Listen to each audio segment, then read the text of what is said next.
Nice. Oh shit. Here we go again.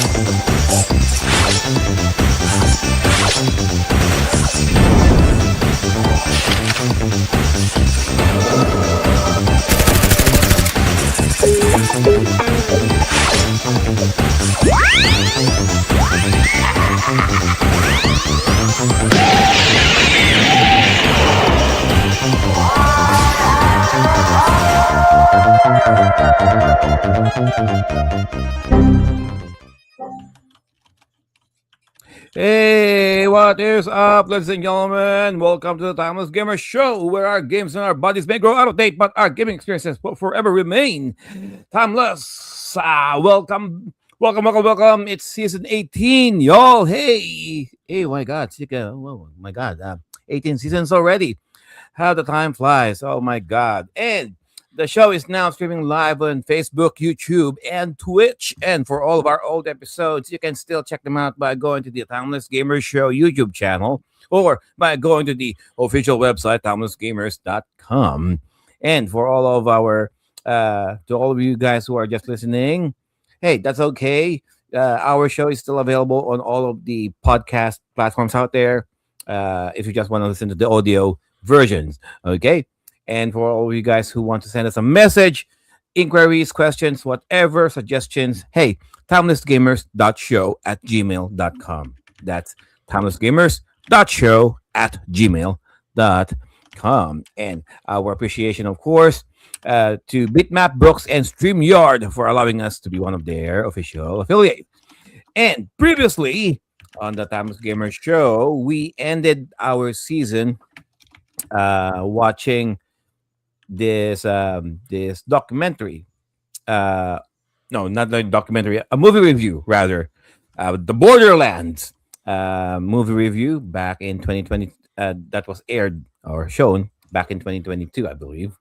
So if you guys want to know or watch the discussion of how we fared regarding our movie review of Borderlands, you know what to do, you know where to go. So for this season 18 premiere, we are doing the similar names, different games, in particularly with the 16-bit era Super Nintendo and the Sega Megadrive or Genesis out there. Introducing the panel for tonight, we got Sir Jose. Hey guys, welcome back to the Timeless Gamer Show, season 18, and we are here to talk 6 games that came out both for the Genesis and the Super Nintendo, but they are not the same game, and we're here to talk about them, see which one we liked better, and all that. All right, thank you for that, Sir Jose. And of course, Sir Juan. What's up, everybody? Welcome to the Timeless Gamer Show Season 18 kickoff. We are talking about 6 games released on both Genesis and SNES. We are going to compare the two, and hope you guys stick around. All right, thank you for that, Sir Juan. And of course, the one who suggested this challenge, of course, Sir Viraj. All right, let's bring it. Yep, as the two gents before me said, well, they said Genesis, I say Mega Drive. We all know it's the same console. So, yeah, we're going to be talking about same game, same name, different game, I should say. So on this platform, the Mega Drive and the Super Nintendo. So it should gear up to be a very interesting episode. Be interesting to hear your suggestions in the comment sections if you played these games or if you're interested in these games or any thoughts that you might have.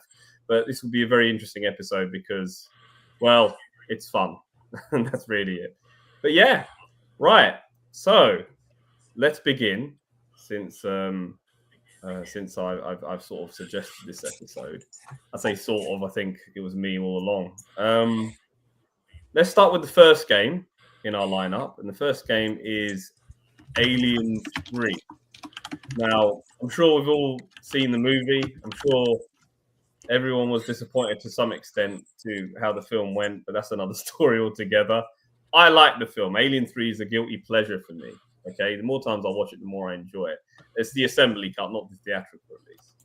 But obviously, like all things that came out in the movies or that were popular, they made a video game of it. And there were a number of video games for Alien 3.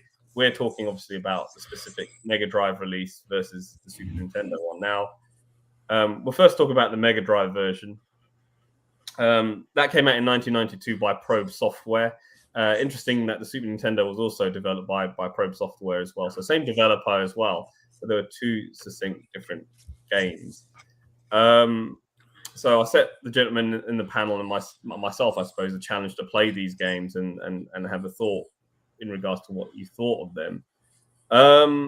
Now, with the Mega Drive game, as you can see here, or Genesis game, you can see it's like the credits, in terms of presentation, it's appearing like the Alien films have, like, step by step, it's the Alien 3 logo. And obviously, we can't show the soundtrack because, we don't want to get copyright strikes. But Matt Furness's soundtrack plays, and it's an outstanding soundtrack. And one thing I definitely love about the Mega Drive game is its soundtrack. You could always argue it doesn't suit the game because it's a bit too maybe trippy or whatever, or suit the whole fact that the aliens are terrifying. But I like the soundtrack, and again, it has a great way in how it plays, which we'll get to in a moment. But you have the presentation, you got a great soundtrack. The graphics are decent for what it is, albeit sort of dark and gritty, where you're going to get for this kind of game. The premise of this game, as I'm sure you're all aware who've played it, is basically a run and gun style game. You got a maze area, and you have to get through each level. You have to save all the hostages, find them all in a level before you get to the end. That's fundamentally it. It's quite a straightforward thing. Find the hostages, get to the exit before the time runs out, and that's the challenge. Can you get all the hostages in time? Obviously, you got the obstacles being the aliens themselves that are crawling around the corridors and the conduits, and you have to obviously get past them. Obviously, you have an arsenal of weapons. You got your pulse rifle, you got a grenade launcher, you got grenades, and you got a flamethrower as well. I think there might be another weapon as well, but that's it for the time being. And you can pick up extras on the way. But the idea is you get through the level, you get to the next level, and you got a zone. And after you get to that act, you then get to the next zone. I personally like this game. This is the first game that I was introduced. I played this before the Super Nintendo one.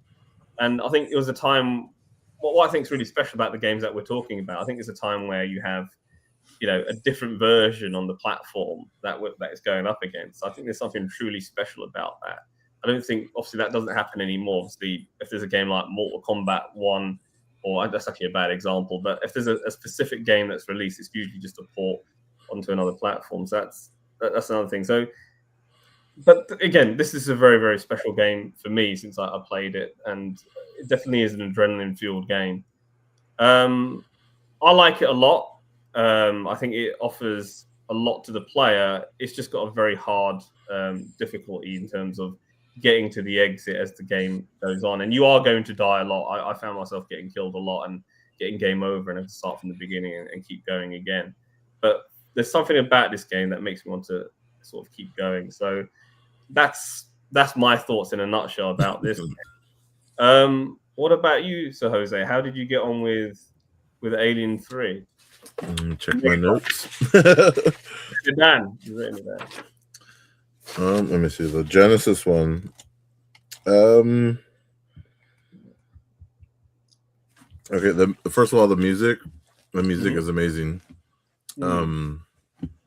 I can't remember what else Matt Furness did, but he always comes up. I listen to this podcast where they listen to video game music, and he always comes up as someone that they constantly feature. So the music is really good. I thought it actually fit the game pretty well. But for me, it is hard. The aliens are so fast, and sometimes they just come out of nowhere. And then with that, when you get hit, man, that bitch takes forever to get back up. Yeah, there's a bit of a pause, but she has to get back up. Yeah, and I'm just like, oh my god, I'm like, just get up already. Like, I want to get back to it. And sometimes there's like a couple aliens on the screen, and they're just like bouncing me back and forth, and I'm like, what? Well, there is a lot going on. There is a lot going on.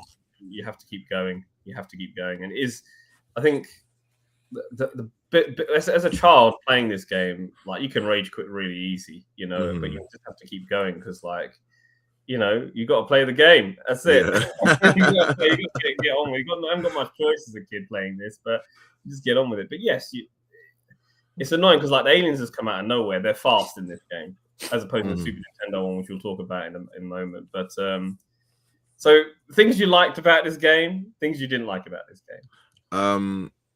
I did like the music. The music was really good. The graphics are really good. They suit the Genesis. What I didn't like is just, you know, it's a little too hard. Maybe I turned down the difficulty one. No, it's understandable. Like I when I go to the options, I put up to 9 lives when I play it because you are going to die. You are going to die. I mean, another thing that I don't like about this game is there's no password. There's no save.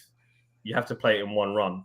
This is how hardcore it was, and that's why years later they've actually had a ROM patch which has SRAM. They've put it on there, so those people who put it on their Everdrives now play it on their Megadrives. Now they have the ROM with SRAM support, so it's actually much more forgiving. If they want to put the patch on, it's there for those guys listening in the comment section. And there are all sorts of patches to make it easier, but you know, I don't care. The SRAM is the most important thing. You want to save at a certain point because it's quite a slog of a game. That's my main criticism of it. There should be a save point. Maybe after each zone, there should be a point where it saves or a password system. There isn't one, sadly. But all right, interesting points there, Mr. Jose. What about yourself, Juan? How did you find the Genesis experience? I mean, the Genesis experience was cool. Like I said, I agree with Jose. The fucking aliens were just hella fast. So I spent most of my time fucking on my ass getting back up. So I mean, usually the playthrough that I had was like literally I was running out of time at the start of it. Serious? Okay. Okay. So, but I mean, with the Genesis version, like I said, I mean, you know, I agree with Jose too. I mean, the music was good, and it does fit, you know, the Genesis aspect. I mean, it fits the style of game that it is. Because somebody said to me, it doesn't fit that alien vibe, but it fits the run and gun aspect. It gives you the energy. Because this game is about time. You got a time there, haven't you? You're against the time. You need to save these sort of business. Because if you don't finish it in time, you know what happens, right? I'm sure you see what happens. Like you see that next clip, you see all the chest bursts going on. But yeah, fair enough. I mean, when it comes to like the music and stuff, I mean, everybody's gonna be biased, you know. Like, I mean, not everybody, you know, shows the passion and love for like gaming music, like, you know, us here. Yeah, I love music. Yeah. So, okay, it's fair enough. Well, that's interesting. So you didn't like the fact that it's what did just go over this again? What didn't you like and what did you like specifically? I mean, I like the gameplay. I mean, granted, I mean it's a game, man. I mean, always gonna love games, but I mean, not really much of a dislike. I mean, it's more so me putting more time into it and like actually wanting to finish it. Yeah, I think that's what it is with this game, because even though you're going to die a lot, it just makes you want to come back to it again because you want to beat the thing. You want to beat it. I'm going to come back to it for sure. I mean, come back to it for sure and finish it. Yeah, you got to save the hostages, man. So there's that aspect. Fuck them guys. Right, so let's. I see Mr. M. Bison wannabe in the corner there, nodding his head, pouting. I want to hear what he has to say about this game. So, Mr. Joe. So, Joe, let's hear your comments and what you thought about this game. Joe Bison. Oh yeah. Unmute the mic and let's see what you have to say. Fuck this game. You want to unmute the mic? You're still muted, my friend. There we go. Guys, you know me. It has been documented before that I suck at this kind of games, okay? I was never really into the 16-bit or the 8-bit era of video games that much. I mean, even at the time, I only had limited time just to play these. So I never really had the patience to just sit a lot of hours just to play a video game and last that long. That being said, Alien 3 for the Sega Mega Drive.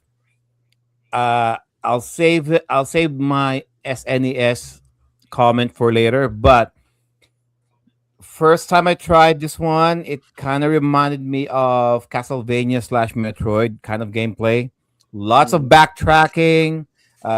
If you really want to rescue, well, the premise of the game is basically rescuing all of the prisoners. mm, Okay, and from the xenomorphs, the aliens, mm, and a lot of backtracking. If you really want to get all of this, if you really want to rescue all of the hostages and get all of the weapon power ups or the health bonuses within a certain given time frame, then yeah, there's a good chance that you might you might really want to stick a few hours in this game. And unfortunately, you cannot really save, or there's not even much of a checkpoint, to my understanding, on this game. mm. So if you're gonna play this on an actual Sega console, good luck. Okay, I mean, if you're gonna play this on an emulator, sure. Okay, I mean, hey, personally, I'm not gonna be the one judging you if you're gonna use some save states. I mean, you're gonna be needing this. Yeah, I mean, I Kudos don't to think. those kudos to those people who were able to tolerate playing this game. I played this game without watching any walkthroughs, without reading anything. So I played this blind. So my tolerance level was only up to here. Yeah. Okay, was only up to here, and sure, dying a few times, you'll eventually memorize where the first two, three, four hostages where to look. But in order for you to finish this game in its entirety, then yeah, you're gonna have to sacrifice a lot of hours just trying to memorize where to go. This is one of those video games. And I'm gonna say this now, and I'm gonna say this a lot of times during this episode. Where the fuck do I go? This is where those that's one of those kind of games. Where the Well, fuck do I go kind of games. well, Okay, yeah. I mean, like I said, that is. if you don't watch any walkthroughs, watch or read any walkthroughs, then good luck, and have God may have mercy on your souls if you're gonna play this.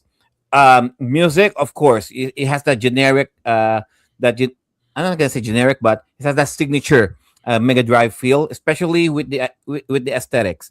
It's really dark and gritty, as as the Alien franchise is supposed to be.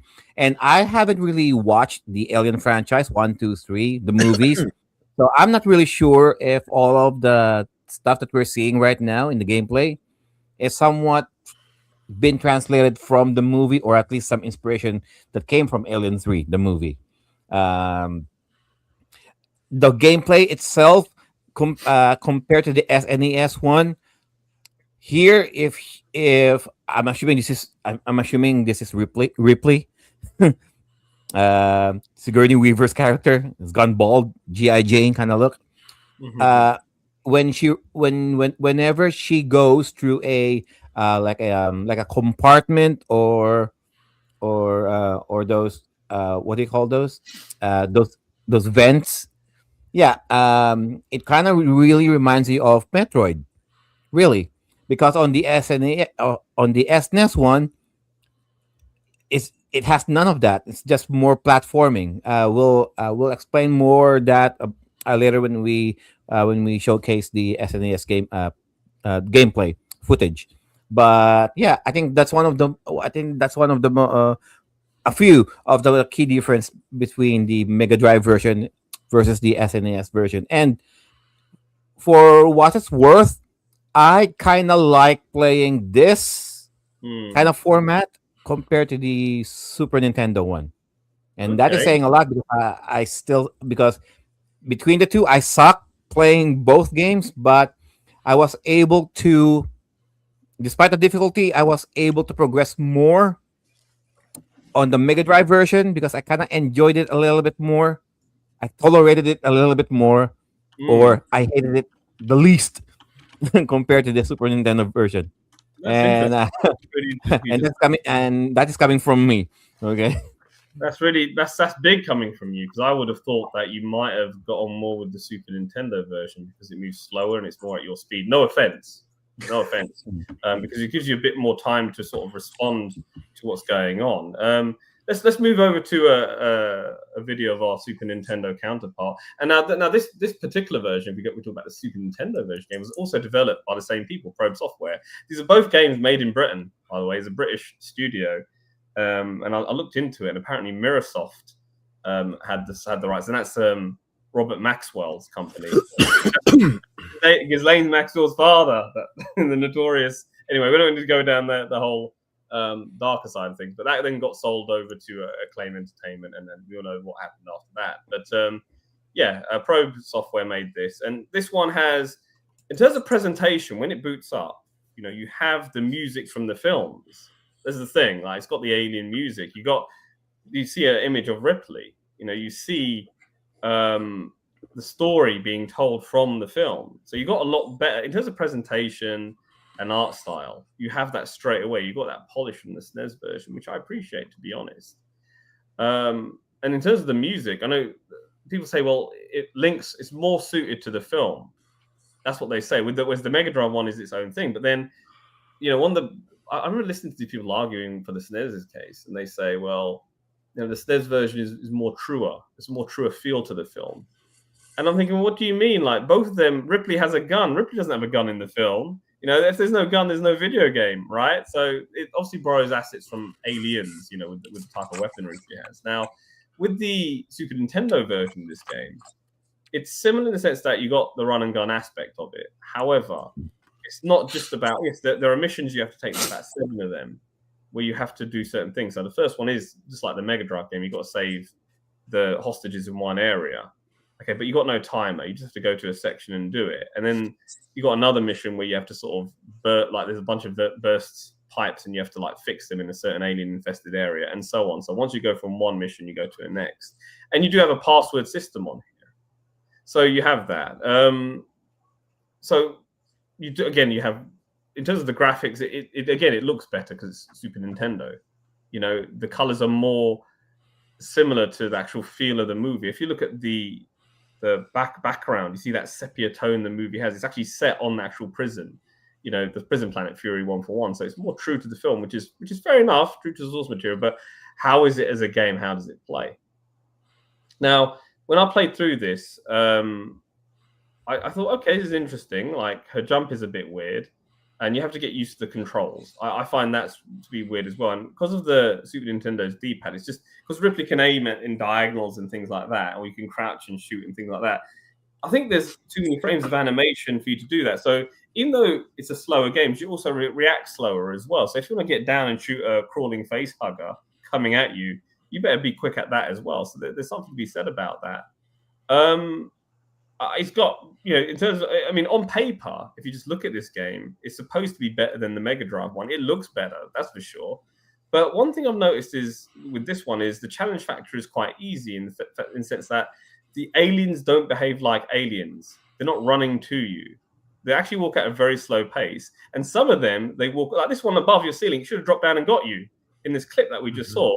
It's like, well, what is its point in being there? So the behavior of the aliens isn't like the aliens whatsoever. Okay, so the AI is stupid, and it doesn't feel like that they're a threat. And in an aliens kind of game, you want to feel a bit terrified, like you're up against something. Yeah, and unless an alien is facing and coming at you, it's not going to do anything.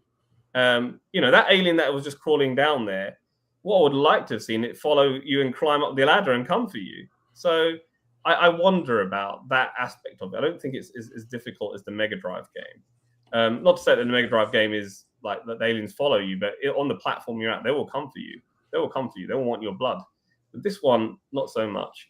Now, this game has a much more bigger map in terms of the Metroidvania style game that Sir Joe mentioned the Mega Drive has. This very much is a Metroidvania style. An issue I have with this game is it does have a blueprints map section, as you gents are aware, but the problem with that is you can only access it by going back to a blueprints map terminal.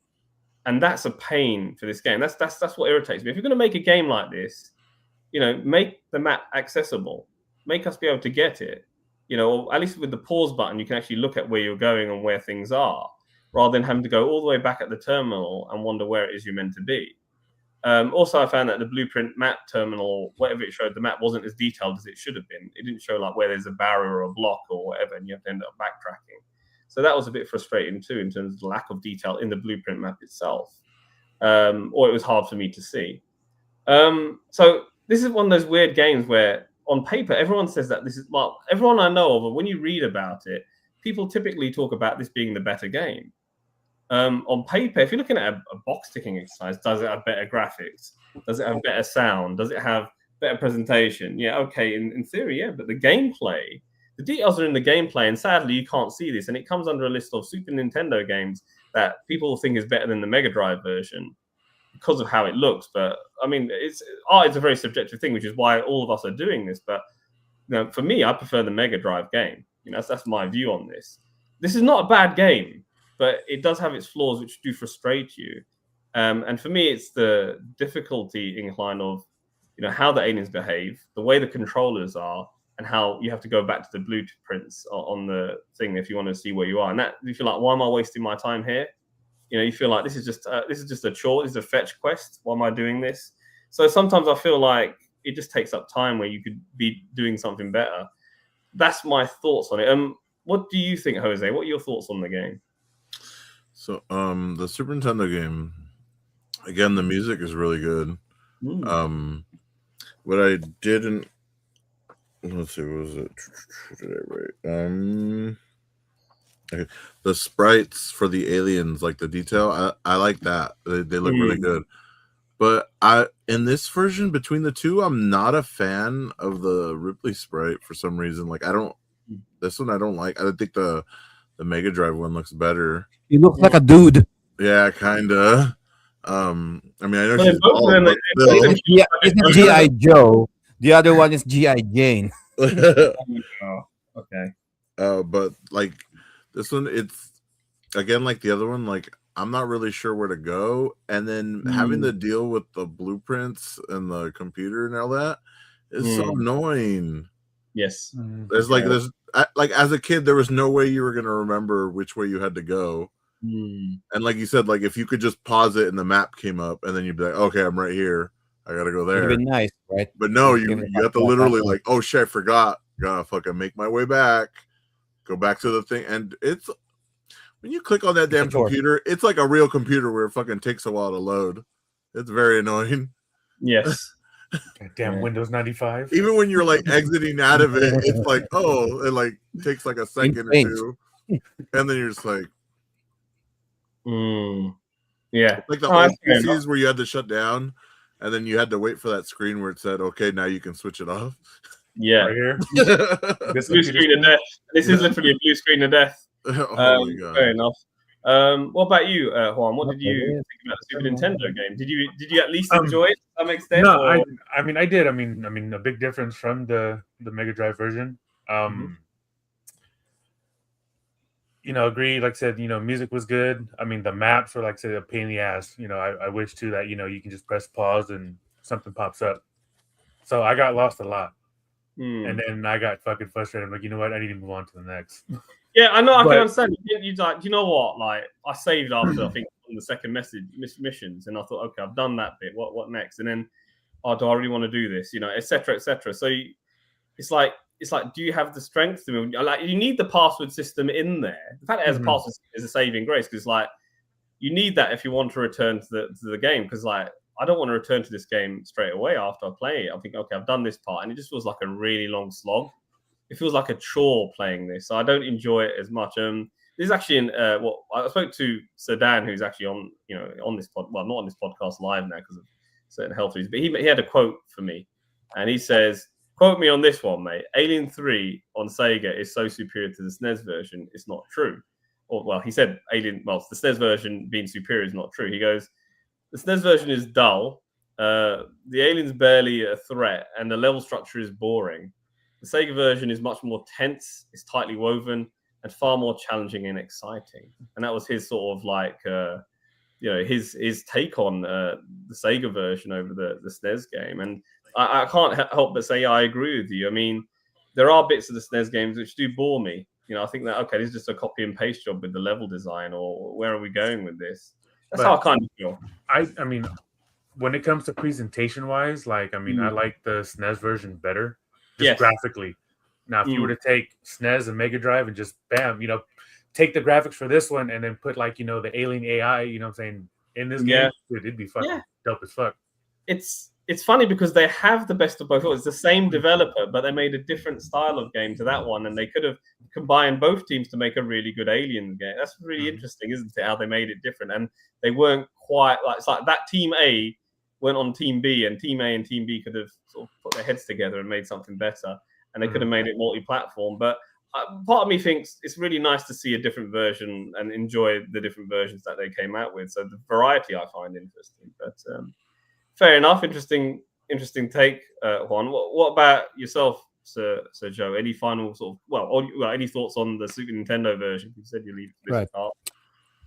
I will piggyback on what Sir Dan mentioned here. Hmm. In concept alone, and this is coming from a person who hasn't watched the Alien movies, right?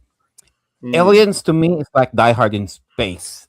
Okay, horror thriller in space. So I didn't get that same feeling playing the Super Nintendo version because it's so bright. The aesthetic is bright compared to the Mega Drive version. The Mega Drive version, because it's a bit dark, it's more darker and grittier. It kind of feels like you feel the dread coming from the xenomorphs moving so fast at you, which Yes. which in the concept it should evoke that kind of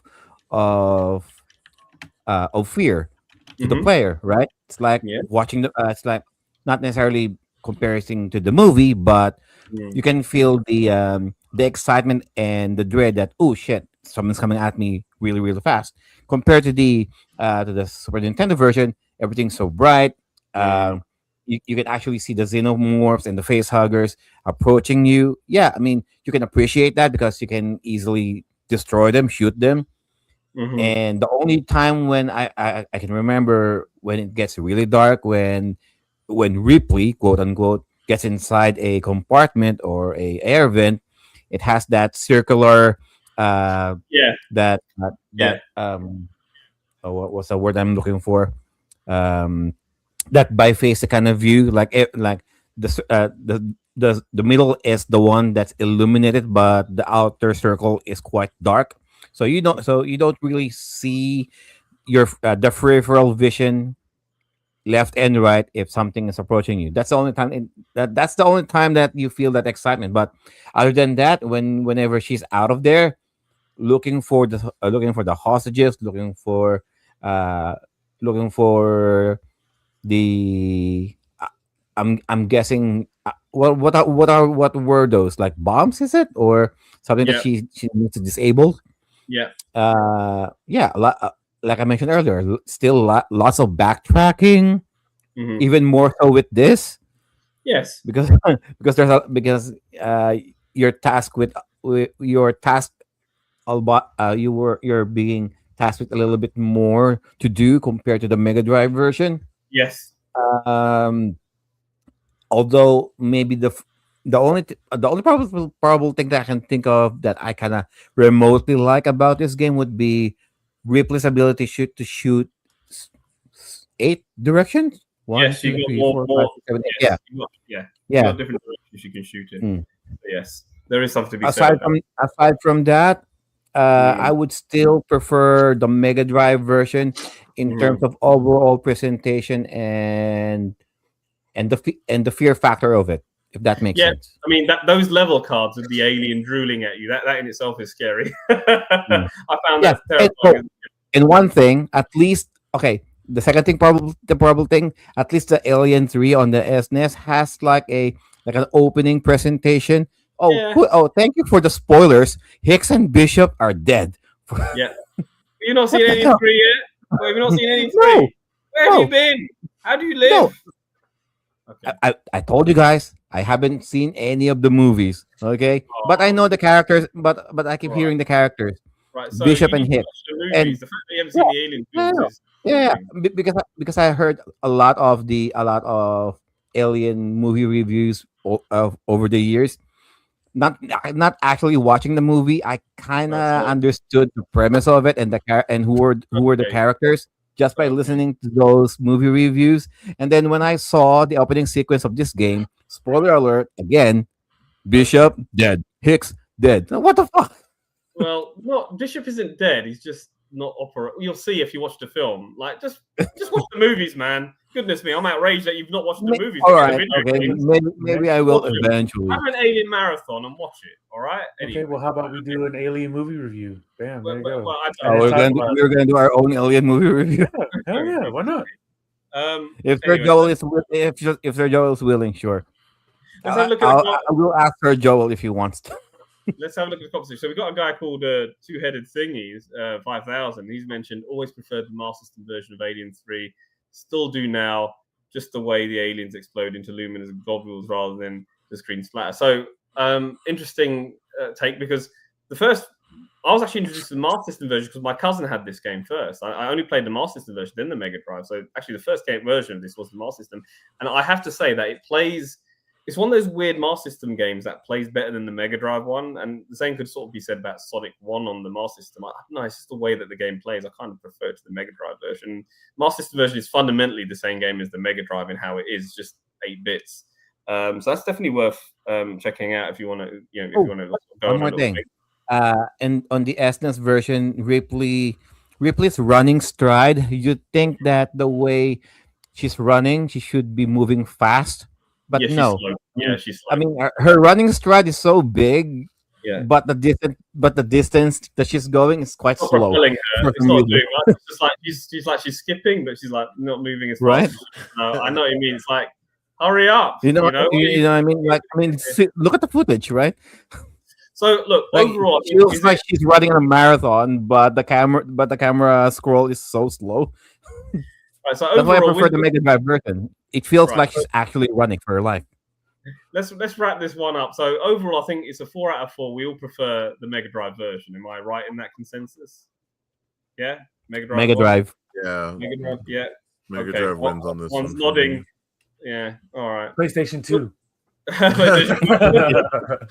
No, yeah, let's Mega move Drive. on to the let's move on to the next game. The next game in our sort of comparisons is Animaniacs. Now, I'm sure we all grew up watching the Animaniacs cartoons and loving it. I think it was a crazy cartoon that we could all laugh at and enjoy, with the slapstick comedy and the parodies that were included in that and produced by Steven Spielberg, as I remember. But yeah, Animaniacs, and it was successful.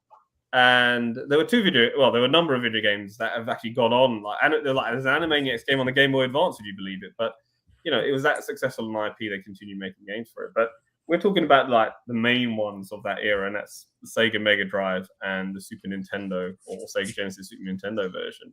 So let's have a look at the Sega game first. Now, my cousin had this game. Both games were created by Konami. Both came out at the same time towards the end of 1994. So we're talking peak 16-bit games here, right?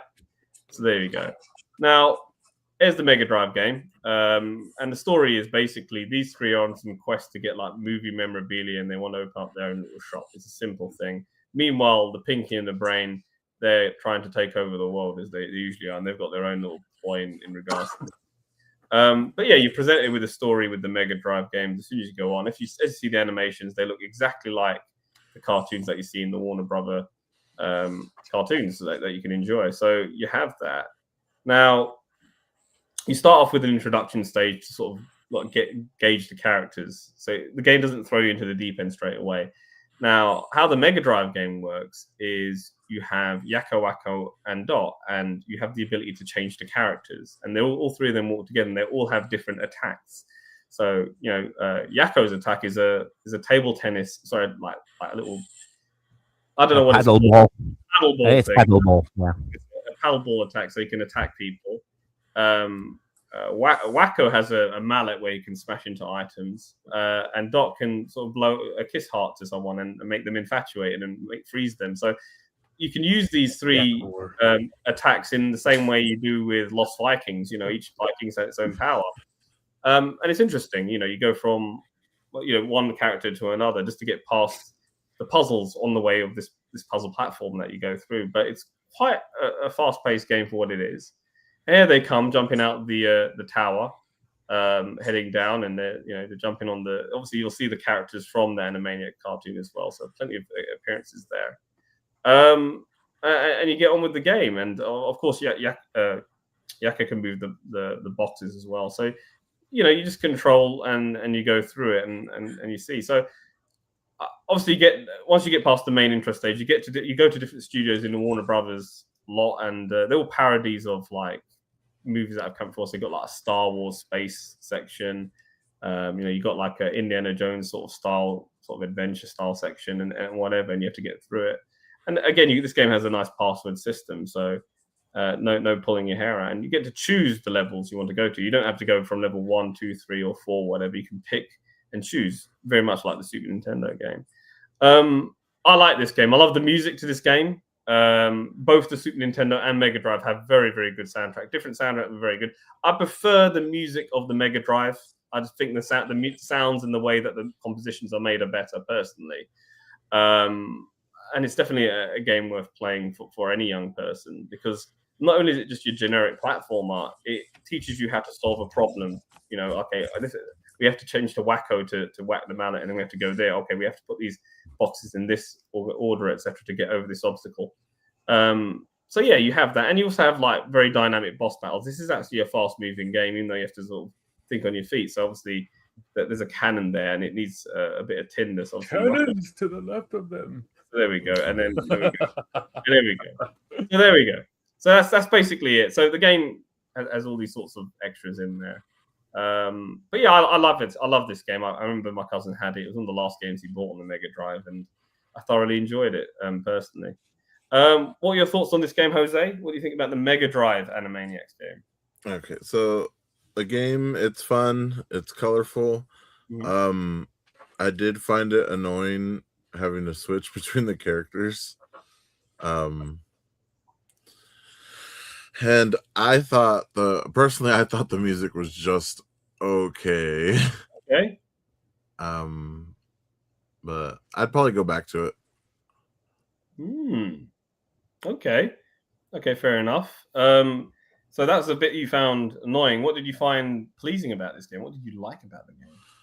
I'm like, I like anything about this game.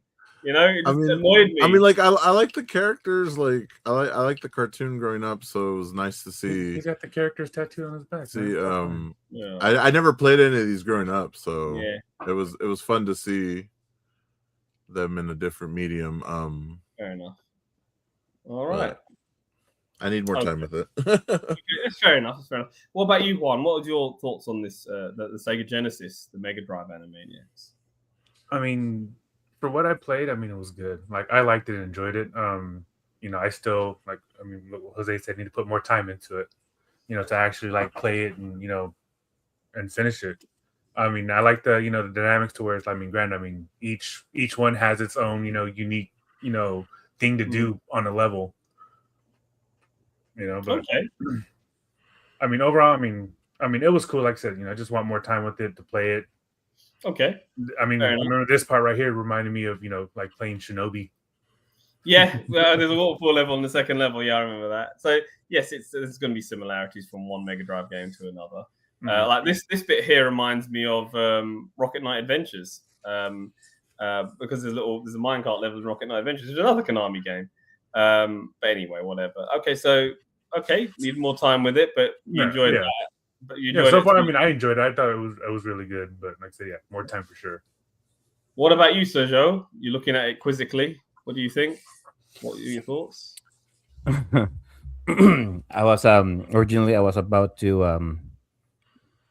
I was going to show the Super Nintendo gameplay first before the Mega Drive. But okay, so we got the Mega Drive gameplay right now. I find it more tolerable playing the Mega Drive version compared to the Super Nintendo.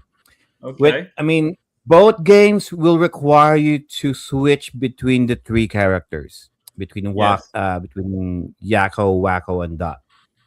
But the main thing that that separates the Nintendo version and the Genesis version for me would be the controls, because with the Mega Drive you only got the if you're playing the Mega if you're playing this on a 3 button Mega Drive controller, you Yeah, only have to worry about those 3 buttons. That's it. that's correct. Okay. Jump, attack, and With the change. Super Nintendo, you're gonna be worrying about using 5 or 6 buttons in combination, and you really need to get to used to using those buttons strategically just to advance to the game. And Hmm. switching between these characters, okay, you really need to memorize which character to use depending on the situation that you're in. Yeah. There's a lot of trial and error that goes into this game. Okay, I'm stuck with this. What should I do? Should I use Mhm. Wacko? Should I use Dot? Should I use Yakko? Mm. And I never really got also in the game that we're showing right now. I never really got past to this because during the Indiana Jones the boulder run, the boulder Yeah. dash, uh, I got stuck in there because I didn't know that I have to I have to ride the boulder rather than me Mm. avoiding the boulder because there's some spikes there that you need to jump over, and I'm like, okay, Yeah. so how am I supposed to jump this? And I Yeah. never really figured out um, how to catch the boulder or Yeah. jump high enough. I mean, yeah, sure. I mean, there's a lever that you need to pound using Wacko, but I never realized that you can do that. So again, there's a lot of trial and error here that you're gonna use. At least there's a password system for both Mega Drive and the Super Nintendo versions. But to me, like I said, I was able to progress further with the Mega Drive version rather than the Super Nintendo version. So that means that's me saying something, because that means the gameplay is a little bit more. What's the best word I can put that? Mm. Uh, the gameplay is a little bit more enjoyable with the Mega Drive compared to the Super Nintendo. And again, once we show you the Super Nintendo version, we'll expand it to it more. Mm. Hmm. That's fair enough. That's fair enough. Right. Okay. So let's move to the Super Nintendo version so people can see what you just talked about, and let's have a look at that video. What was this Jake Vega Samson saying? Die monster, you don't belong on this world. Hold your fire. I'm human. Finishing strike. I don't know what he means. I don't know what that's got to do It's with. talking about Castlevania Oh, because we reference Castlevania. oh, right. Okay. We saw the Konami logo and thought, oh, Castlevania. Oh, that's what you think when you see Konami, right? Right. So Super Nintendo game came out at the same time. Has a bit more story to it. There's a lot more in terms of presentation. There's a lot more presentation in terms of this game. You've got a lot more cutscenes, and I suppose you have cutscenes when you go from at the beginning of each level on the Mega Drive one. So you have just as much presentation and content I've noticed in terms of what's on the Super Nintendo and the Mega Drive. It's just this there's one goes on for a bit. Now the Super Nintendo version, as you can see here, has a 3D playing field. It's not 2D side scrolling. There's a 3D environment here. Now this is a contentious one because there are people who love it and there are people that don't like it.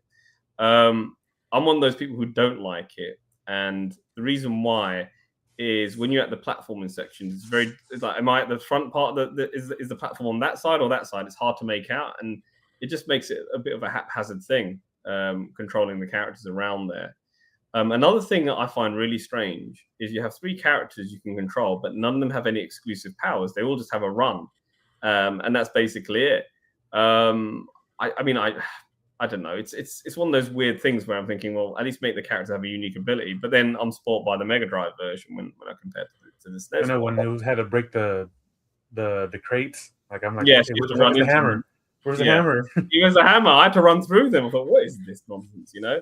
But I got through there eventually. And another thing is that security guard can capture you, and you got the Warner Brothers Tower in the middle, and that's where you go back and capture and rescue if it's Yakko, Wacko, or Dot who got captured, you have to go and save them. You just go back to that level. Or you have the slot machine system at the bottom that you can see there in the heads-up display, and you can get a character back there. And you don't have lives in this game. It is literally when you're dead, and that's it.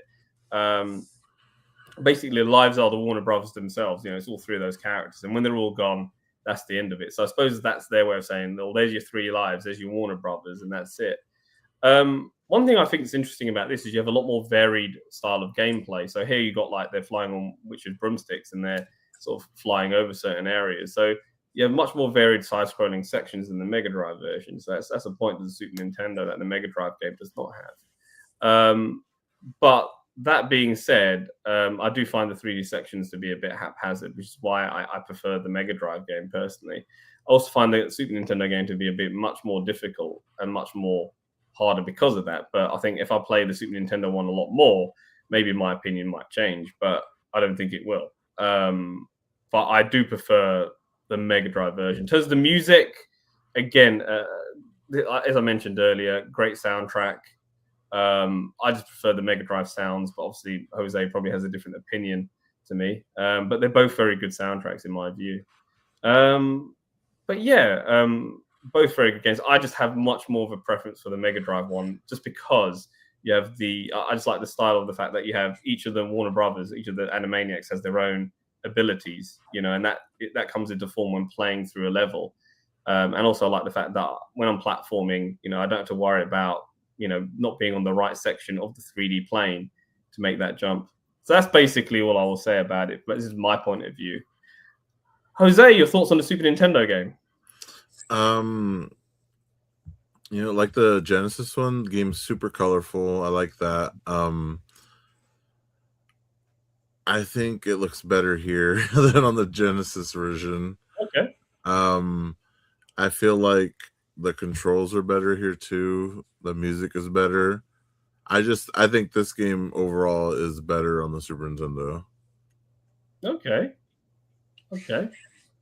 Not much of a hot take there, because a lot of people think that as well, to be honest. Most people prefer the Super Nintendo one. I think it comes down to, it being on paper, it ticks all the boxes. For me, it's the gameplay that sort of decided a bit more. And I prefer the sound, but that's fair enough. You prefer the Super Nintendo game. Because, and obviously you've made your points clear in regards to you think the sound is better and you think that it plays better on Super Nintendo, which is fair enough. What about you, Juan? What are your thoughts on this? I like this one. I mean, because of the 3D, the 3D aspect of it and everything. But like I said, I mean, it being different, I didn't like the fact. I mean, coming into it, I didn't know that they were not going to have their abilities. All they do is just fucking run. It's like fucking, it's essentially good as like fucking playing Sonic. Like what I like about this as well, I failed to mention this, but they've got some very funny animations of the Super Nintendo one where they're like doing faces when they're just pausing. So the animated sprites are a lot funnier to sort of look at. Not to say that the ones on the Mega Drive don't do it either, but I found them to be a bit more true to the Animaniacs cartoon characters on the Super Nintendo one. But okay, so they all they do is run. All they do is run. The running aspect, like I said, I mean, is essentially just like playing fucking Sonic on Nintendo. Oh, okay. I mean, to me, but I mean, overall, though, like I said, I mean, music was cool, for both versions. This one, it's very colorful. But I honestly like. I mean, playing them both, they're both good. I mean, they both have their own unique style to them. I also noticed that the sprites are much bigger on the Super Nintendo version. They're much bigger to look at and they're prettier to look at. That's for sure. All right, but I mean, I will, this one. I mean, I still want to, have more time and finish the SNES version and everything too. But I mean, I so far from what I played, I like them both, even though they're fucking different. Yes, that's for sure. Big difference. All right, so Joe, you're up. What do you think of the Super Nintendo version of this game? Right, the Animaniacs Super Nintendo version. Like you guys mentioned, the sprite work here is bigger compared to the Mega Drive. There's this slot machine function at the bottom of the screen that it can probably distract you from what's going on the main screen, and most likely most like the majority of the gameplay, you probably ignore it. Okay, and I'm pretty sure there's some significance to that function, but because everything is so frantic and moving so fast that again you're just gonna ignore that most of the time. Compared to the Mega Drive, like I mentioned, a lot. This version is a lot more frantic. A lot. It's wilder, more zanier. Which hey, that is the Animaniacs, right? Totally zany. And I, the more I think about it, it's all about what they're trying to accomplish here. With the Mega Drive, I can understand why each of them has some individuality, like each of them having some power ups. With the Super Nintendo, they didn't offer them anything else to do by themselves because this game works better if all three of them are present. If that makes sense. Animaniacs in concept works for people if all three of them are present in the screen. That doesn't necessarily mean they have to do one thing compared uh, to the other character. It's just that as long as all three of them are there, it's good. So at times whenever you're playing a certain character between the three, if you whoever it is that you're controlling, and that character somehow dies or gets captured, then you're stuck with two. And then if that if that character dies or disappears, then you're stuck with one. So the more if you're down to only one character, it kind of limits your gameplay even more, which kind of gives a little bit more challenge to you if you're only left with one of them, really, compared to the Mega Drive version, because you need all of them in a way that, because certain situations will require you using their special abilities. Here, because they don't have any of that, the only thing that they can do as a trio is just them stacking up each other, like Yeah, making a total. yeah. So Uh, they do count. They're important because yeah, they are their own lives basically. If you lose one of them, you're losing a yeah. life. Where you got to look at it, and you have to go So traipsing if for the other one. you're gonna look at the gameplay here, the only unique thing that they're gonna do.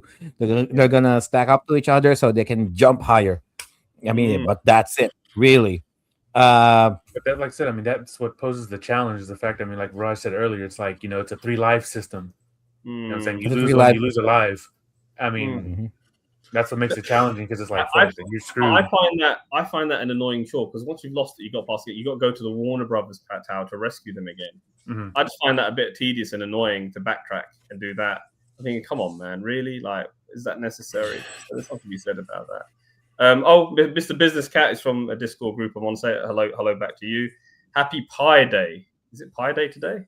Okay, it's Pi Day. Wonderful. I don't know what significance that has on my life, but wonderful. I'm happy for you. But okay, so we go to get to the conclusion here. I mean, all right, so what do you? I mean, what's your favorite? Like out of the two games, which one do you prefer? I know Jose's made his point clear. He prefers the Super Nintendo version. What about yourself, Juan? I mean, where did you sort of get to? Because I think you were split on this one. Yeah, I and I'm still am because, like I said, each game has its unique style. You know what I'm saying? Like Joe was saying, like with this one, I mean, the only thing they can do here is stack. But then it poses it more of a challenge if you start losing a character until you finish the level, compared to the Mega Drive version, to where like each one has its own ability to help you get through a level. But you don't get captured. And you have a life bar on the Mega Drive one. You have a life bar on the Mega Drive one. Obviously, one thing I failed to mention is like if you get a hit, you've got like 5 hits and you're dead, sort of thing. With the SNES one hit and you're gone. And then you have to get another anime. So I think the SNES one is a much more challenging, much more unforgiving title, I will say. I mean, it's more loaded. I mean, with stuff they have to do. Like I said, each character having its own abilities. I find. Do you know what I'll say about the SNES version? And so Joe made a point about this, about the heads up, the little slot machine heads up display. Just like you got a button on your SNES control, the L and R button, and it controls like when you want to stop, and you're too busy playing the game to really want to enjoy that. To be honest, I don't know whose idea that was. You literally have to fucking stop and like, okay, yeah, and like okay, that's it. So it's like you're looking down. It's like a nodding donkey effect. So I don't know about that. I don't know if I can enjoy this game fully. So for me, I because of that reason, I think they tried to be very ambitious with this NES game. They tried to add all these wonderful features, but I don't think it. I think when you're adding too much and ruin the simplicity of the game, I think you can sort of ruin it, and that's why I prefer the Mega Drive version. That's me, but I'm not trying to sway your choice. I know you're on the fence. So I'll let you decide for yourself. No, you're good. Like I mean, it's there's no swaying. It's just like I said, each version of the game has just its own thing to it. So like realistically, like I mean, you want to know what it is, you got to play them both, finish them both, and really do a full comparisons. With this challenge, I mean, 12 games in total that we had to do. So we really put that much time into it. And then plus, like I mean, with life, being busy, running here, running there, like, I mean, I try to put as much time into it, but I mean, enough to kind of like really get the comparisons for both. So we're split on this one. Okay, fair enough. I'm split. What about you, Sir Jose? I would still, at first, I was thinking of giving it to giving the Super Nintendo the edge of this, because at least here, you can see the other characters from the Animaniacs cartoon. You got Pinky and the Brain, you got Slappy Squirrel. Well, you got that on the Mega Drive version. They become bosses. Yeah. No, but what I'm saying is that they never really did anything with those side characters, because they're not really the main focus of the game itself. It's the Animaniacs themselves. It would be nice if like maybe do something with the insular characters, like maybe just a mini game, for each stage, just do a mini game of them or some sorts, just to make them feel more relevant rather than them making a cameo. But I would give it to the Mega Drive version a little bit of the edge here in terms of it's a little bit more simplistic to play. Oh, how about this?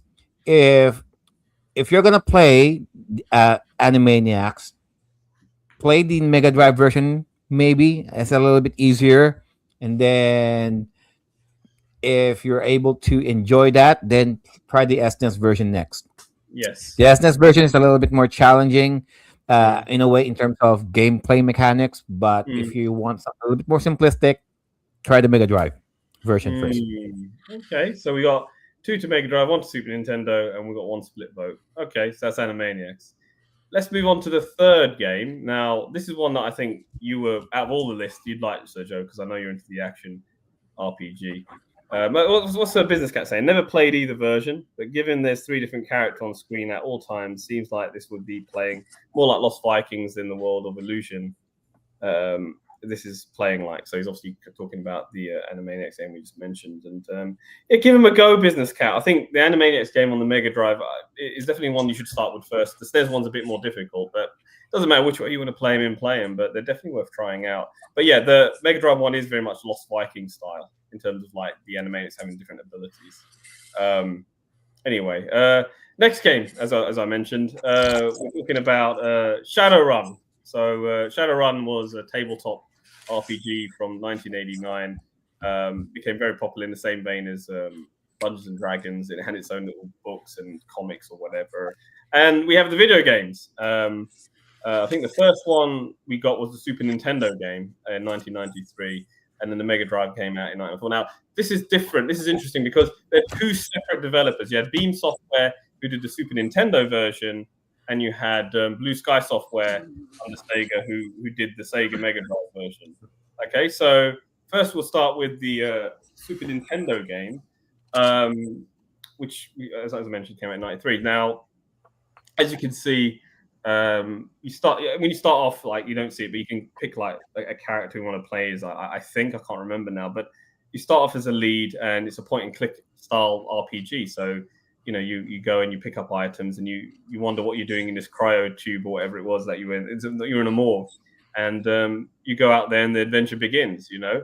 The game consists of you having to sort of go on shadow runs, and you pick up items. You go into the there's like this the Matrix, and you have to sort of get karma or whatever, and then you have to go through missions, and it's much more linear as a game as you play along it. Isn't a game that I had. It's only a game that I became aware of later on when I was exploring the libraries of both systems via ROMs and emulation. That's how I came across these sort of games, and very, very much a sort of cyberpunk style of game where you go out there and you fight people basically, and you get weapons and you get a crew and you do certain missions, etc. And that's fundamentally the game in a nutshell. I've never beaten either of these games. These are games that I've played a few times and think, okay, I'm done with this. But I can see it's a game that could probably be better suited to someone like Sergio, who has the patience for something like this. No, he doesn't. No, oh good lord, he doesn't. He's nodding his head. He prefers more of a turn-based system, I guess. So there's Shadowrun. Turn bases and half-naked bitches. He wants them half naked. I was looking for one. Yes, none of them here. You got good sound effects on the Super Nintendo one. I found the graphics to be quite small in comparison to the Mega Drive one. But as you go through the game, you level up and you get things, and the story develops, and there's a story that you follow through this game, which is interesting. But just want to hear your thoughts, Jose. How did you find Shadowrun on Super Nintendo? He looks bored of it. So Shadowrun. Well, first off, as a side to this, okay, I'd never heard of these games until we did our CRPG episode, and Sir Joel and I think Sir Dan recommended me Shadowrun Returns, so I played that. And I have this thing where if I play a game series, I like to play the first game. Like I like to play them in release order. Yeah, no, I'm because not only like storyline and stuff like that, but gameplay wise, like I don't want to get used to stuff in the new one and then be like, why isn't that shit in the old one? So I do not like how this game plays. Okay. And I can just keep thinking like, because the newer one is like grid based, almost like a tactics game, and I'm like, what am I doing here? Why is it so weird to examine things? Like, why do I have to do this weird, like get the cursor out, click on it, then fucking be like, oh, examine or open or talk or whatever? I'm like, this is stupid. I do love the theme. I do love the cyberpunk theme. I'll click and examine your eyes. Bam. No idea where to go on this one. The first time I played it, I ran into some alley or something, and there was just guys shooting at me left and right. I had no gun, so I died. Yeah. And then when I finally did get the gun, again, fucking have to bring up the stupid crosshair, shoot the guy. It felt so clunky. I did not like this game. I just couldn't get into it. And I think if I had played this game first, before Shadowrun Returns, then I would have gotten. So you're spoiled by a successor. Yes, basically. You're spoiled by a successor, and that is the original is so primitive you can't enjoy it. Yeah. I mean, it is a game of its time, that's for sure, and it hasn't aged very well, to be honest. Again, a much more linear way of gameplay, because you do have missions and you do go through a story, as I remember. I played this back in 2003 on ROM, so I'm trying to remember everything, but I can't. It wasn't a memorable experience, to be honest, and I agree with you. In terms of the point-and-click aspect of it, where you got that cursor, it's stupid. If you just want to open a door, why can't you just walk up to it and turn it? Why do you have to click on it and open it? Exactly. Why don't you go through it? It's the dumbest thing. Why is there like extra steps to do that? It doesn't know if it wants to be a PC game or a console game. I mean, I understand a cursor in a PC, but like with what is it? So that's the issue I have with it, is the slow mechanism of it. But I do think it has a much more balanced, action system, or a much more balanced system when you go into the Matrix to sort of get the karma that you need. I know. Does the mouse work on this game? Because I feel like that would be a more enjoyable. I've never tried it. I think it does, actually. I think. Okay. I think that might be better. I don't think it would be better personally, but I think because it's still the same thing, isn't it? Like it's over engineered for what it is. Well, if they put this bitch on the Switch too, we can use the fucking The console joke. for it. Who even uses that on the Switch 2? I don't even use it. I think it's a redundant feature. The Switch Well, 2 has. I use it haven't. to play Mario Paint. Yeah, well, I want to get that one game where for it. Are they going to release a printer so you can print out your little, Right. your paintings? Well, you could anyway. screenshot it and then email it to yourself and then Oh, print it that way. bloody chore. It's as much of a chore as using the point and clicker on this. It's like over-engineered stuff. You don't need that. But all right, fair enough. That's just your thoughts. What about you, Juan? How did you find this game to play? Is it hard to get into as well? Or? Well, never heard of the games at all. Play the new one. So when I saw it, but now listen to what Jose was talking about. Now I feel like I got to play this one first and then move on to the successor. But so far, I mean, from what I played so far, I hated the fucking point and click system. Okay.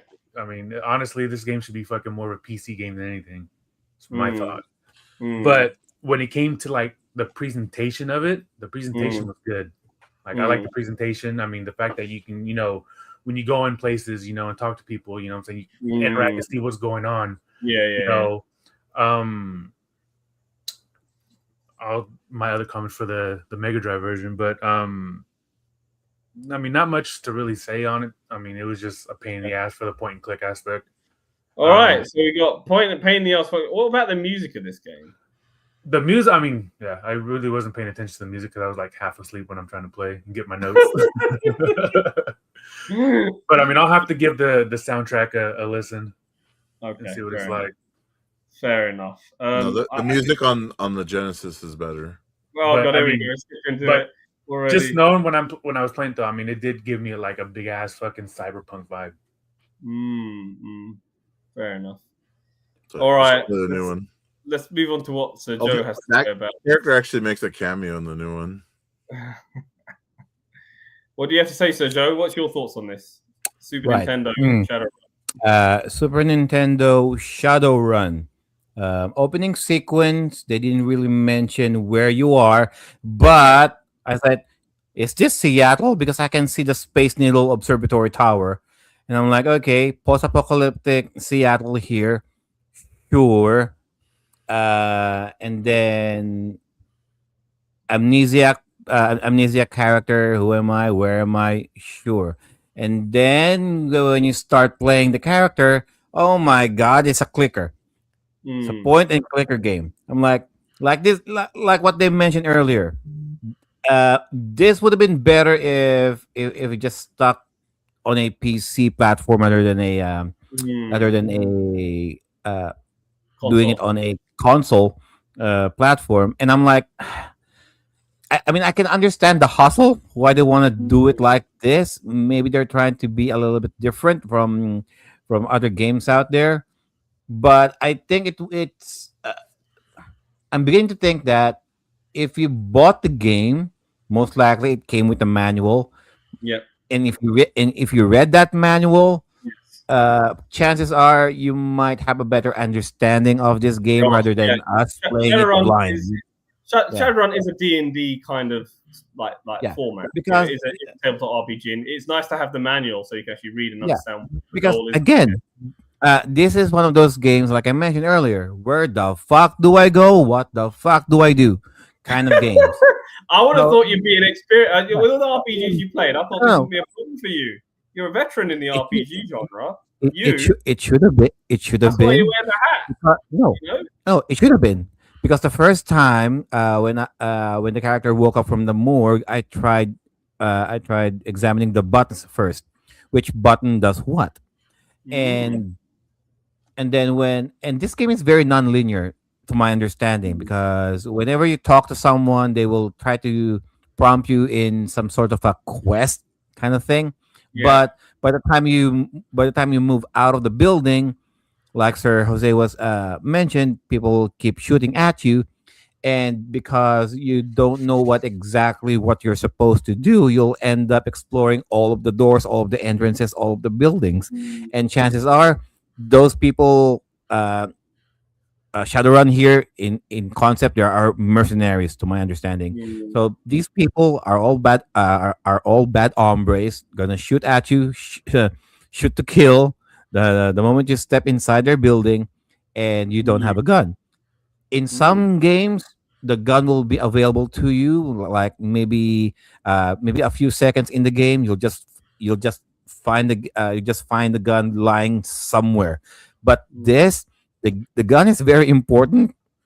Okay, that you really need to find it first for you to get through at least like a good 50% of the game. And like I said, you need to look for the gun. None of the side characters here that you're gonna talk to will direct you where to find the gun. And even if they do, you have to buy the shit, but you don't have any Mm. money to buy the shit. So you have to look for the gun somewhere else. And Yeah. again, you need to explore all of the uh, uh, all of the places available for Hmm. you to find the gun. And in my experience playing this, yeah, I ended up uh, just exploring all of the buildings up until to the point that, oh, the gun is just right there. Mm. What the fuck? Mm. And yeah, and even if I did manage to find the gun, oh my god, I need to aim at it manually too. Why the fuck do I need to do that? Yeah. Like, So yeah, that's right. It's an action RPG. That's why you have to aim. It can't be like they can't make it too easy for you. No, I and, understand. and what's the game that you recommended me before, the Sega CD game? Oh, what was that? What, Uh, what Snatcher? There's a the lot of them. Snatcher. Yeah. Okay. So I enjoyed Snatcher for what it was. And Okay. playing this, the Shadowrun for the Super Nintendo, it reminded me of Snatcher in a way of the presentation. All right. Yeah. Because you're talking to the guys, and there's a lot of options that you need to choose before you can get the proper information out of them, just like in Snatcher.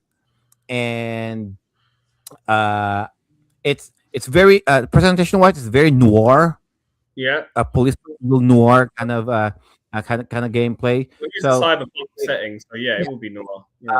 but so if you're the kind of gamer who likes this kind of thrill games, maybe you might find some enjoyment out of this. But if you're gonna play this, I would suggest having a walkthrough, or at least or, uh, or read the manual if you can find it. Well, it's Game a game packs. that you're supposed to get lost in. I mean, you do need patience for a game like this. You need Yeah, patience. I I mean, think that's yeah, one thing you need. because without any of those literature, you'll end up exploring things, and Yeah. if you're an explorer and if you have the patience to explore, then Mm, fine. You'll okay. you'll be able to manage to find the gun at least, and then Mm, uh, do whatever it takes. What some of the background characters will ask you to do, and yeah. eventually you'll find your way to the main quest or the main story of it all. All right. Okay, so let's move on to the Sega Mega Drive And then, version of this real game. quick, why does when it gets into the cutscenes, like the dude's face, it looks like the Doom guy? Well, that is what it is, I guess. Let's move to the Mega Drive game. So Business Cat goes, this is a Sega slam dunk. So it's like the writing's on the wall. I actually kind of prefer the Super Nintendo game, as crazy and as shocking as that might be. I just think it's a much more balanced system, and you'll understand when you play this game on the Sega one. That's the only thing. Otherwise, yeah, the Sega game. To be honest, the Sega game came out a year later, so they had time to make this version, and Flying Edge did. Sorry, not Flying Edge. Blue Sky Software did a very good job making this particular version of the game. I like the Matrix section of the game. I thought it was really well done. Again, with the Mega Drive game, you pick one of the characters when you begin with. You've got better presentation on the Mega Drive game. You've got better sound. It's basically everything that you'd expect to be on Super Nintendo. The only thing I dislike about the Mega Drive version of this game is it's not as personal. So when you walk into a building, you don't go in. You're not going, and you don't actually see a sprite that you're talking to. You just go straight to a screen, and you just see an image, and you're talking to it. So it's a much more impersonal game. That's what I'll say about the Sega Mega Drive version. But the soundtrack makes That's what sets the difference between the two, though. Because granted, look, Yeah. gameplay is a lot better. I'd rather Yeah. take the gameplay on this one than worried about going into a room and talking. Seeing the More, sprite. I think it's more accessible because the SNES version plays so bloody slow because of the point and click. It's the accessibility of the game. When you go straight through it, you can get into it straight away. And when I was, again, messing around with ROMs and emulators, this is the one that I was more drawn to be honest. But I remember, like, this is a long time ago, so I'm going through memory. But I did find that that it wasn't as well balanced as the SNES one. It's a harder game, I'll say that much. And it's much more open-ended. Also, the Super Nintendo one, like if you look at like these people you have to like sort of beat on the streets, there's more of them on the Super Nintendo one. There's more people that you interact. Or was it me, or did you guys? I mean, you guys noticed too that on the Mega Drive version, when the enemies got closer, to me it felt like it slowed down a bit. It does, yes, it'll slow you down, and you can't even run away from them in the building. With the SNES one, you can run away from the villains. There's an option you can click and you can run away from them. With the Mega Drive one, you pretty much have to fight them. But yeah, you will slow down when the villains are coming after you, and you will have to fight them. You can't run away as easy. So definitely a much more challenge factor on the on the Sega Mega Drive one. That being said, it's subjective whether how hard you find it. So Dan, who's not with us, prefers this version 10 times more than the Super Nintendo one. He finds the Super Nintendo one too slow and too jarring to enjoy.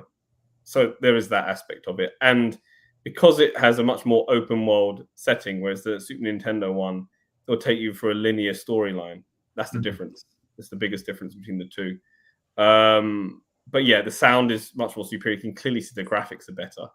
Yeah, you can clearly see that. For a system that's older than Super Nintendo and has a limited color palette, I think it did a damn good job, to be honest, with the shading and the coloring that it did, and the bigger sprites as well. So you have that too. But I particularly, I think on paper, the Mega Drive, it looks better and it plays better as a game from the offbeat. But if you stick with the Super Nintendo one long enough, I think it's a much more balanced game. So Business Cat says it's impressive as an open world RPG, the only one from that era that I can think of. So that's really interesting. Jose, what did you think about the Mega Drive game of Shadowrun? Okay, like Booty. Sir Joe has been saying, it's another one of those. I have no idea where to go. Okay, fair enough. When it came to actual shootouts, fighting people, I didn't like it either. It felt clunky. Okay. Again, I'm ruined by Shadowrun Returns. Yeah, okay. Versions, okay. So really, it's a case of the battle of the shits, really, isn't it? They're both shit. And like I kept shooting people I was supposed to talk to on accident. Because I was like, "What's the button to talk to someone?" Oh, dude. And it was funny because like I shot him, but then it started talking to him.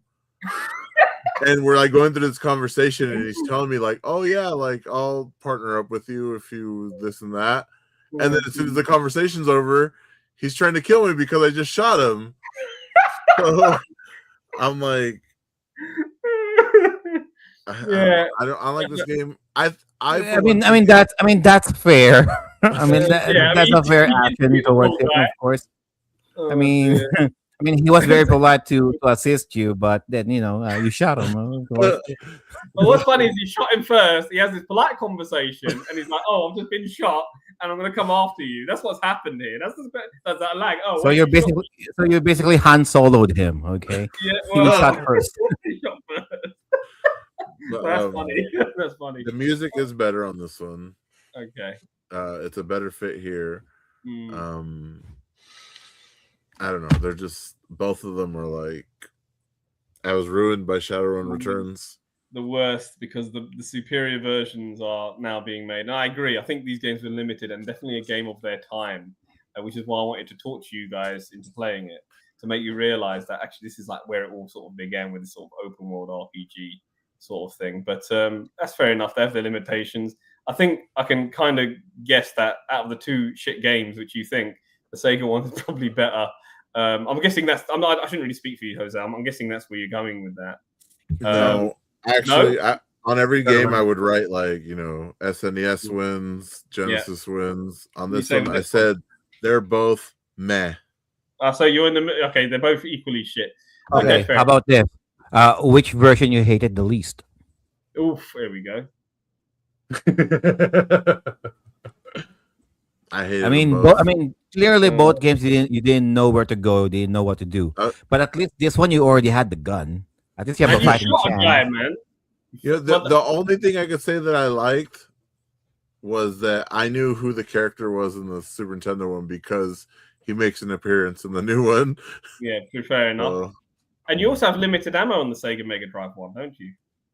But you got unlimited ammo with the gun on Super Nintendo. You have a lot more. It's harder to find, but unlimited ammo. This one you already had the gun, but very limited.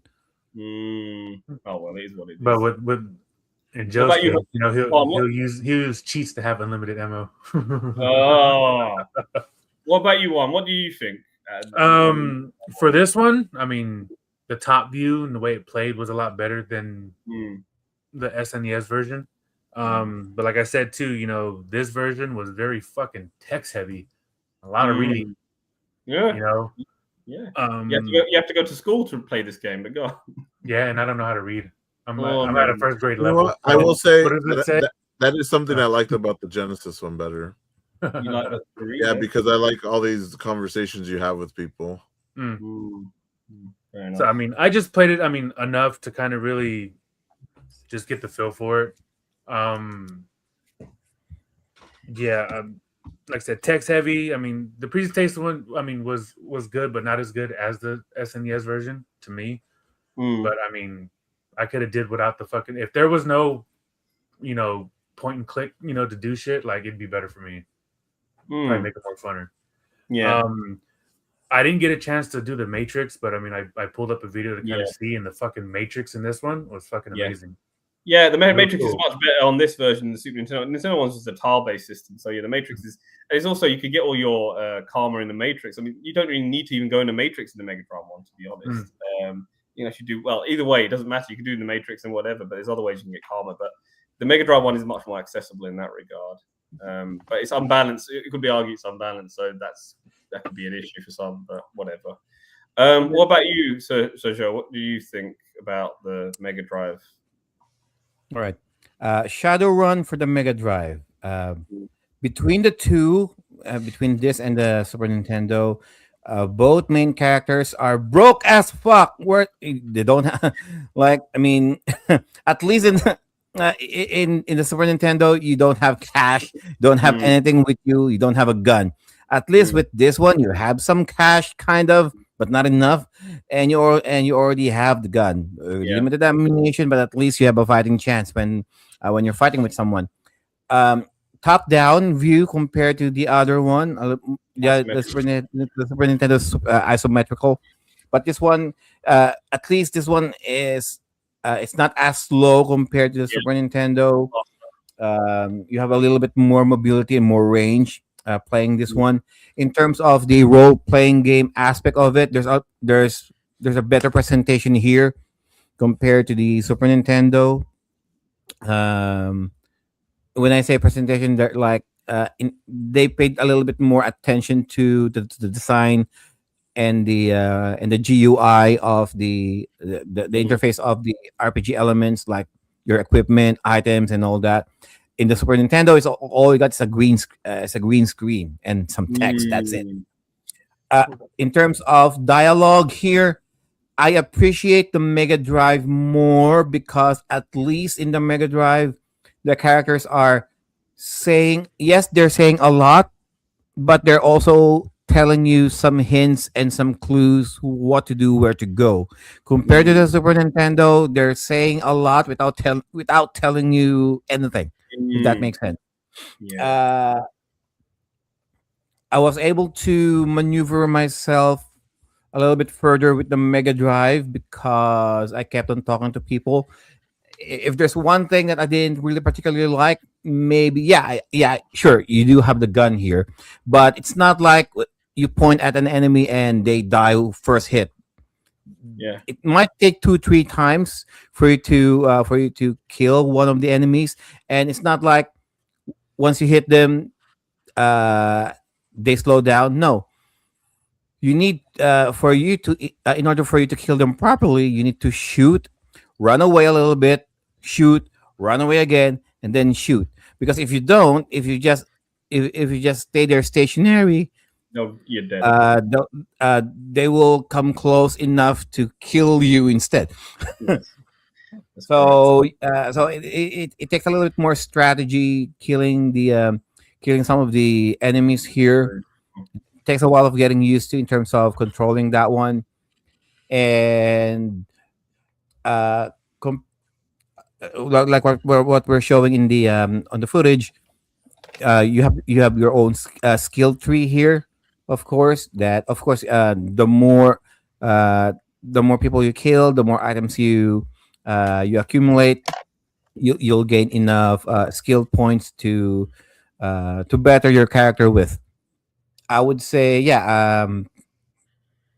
If you have the manual again, or if you have the walkthrough, you might Mm. enjoy this game better compared to the Super Nintendo version.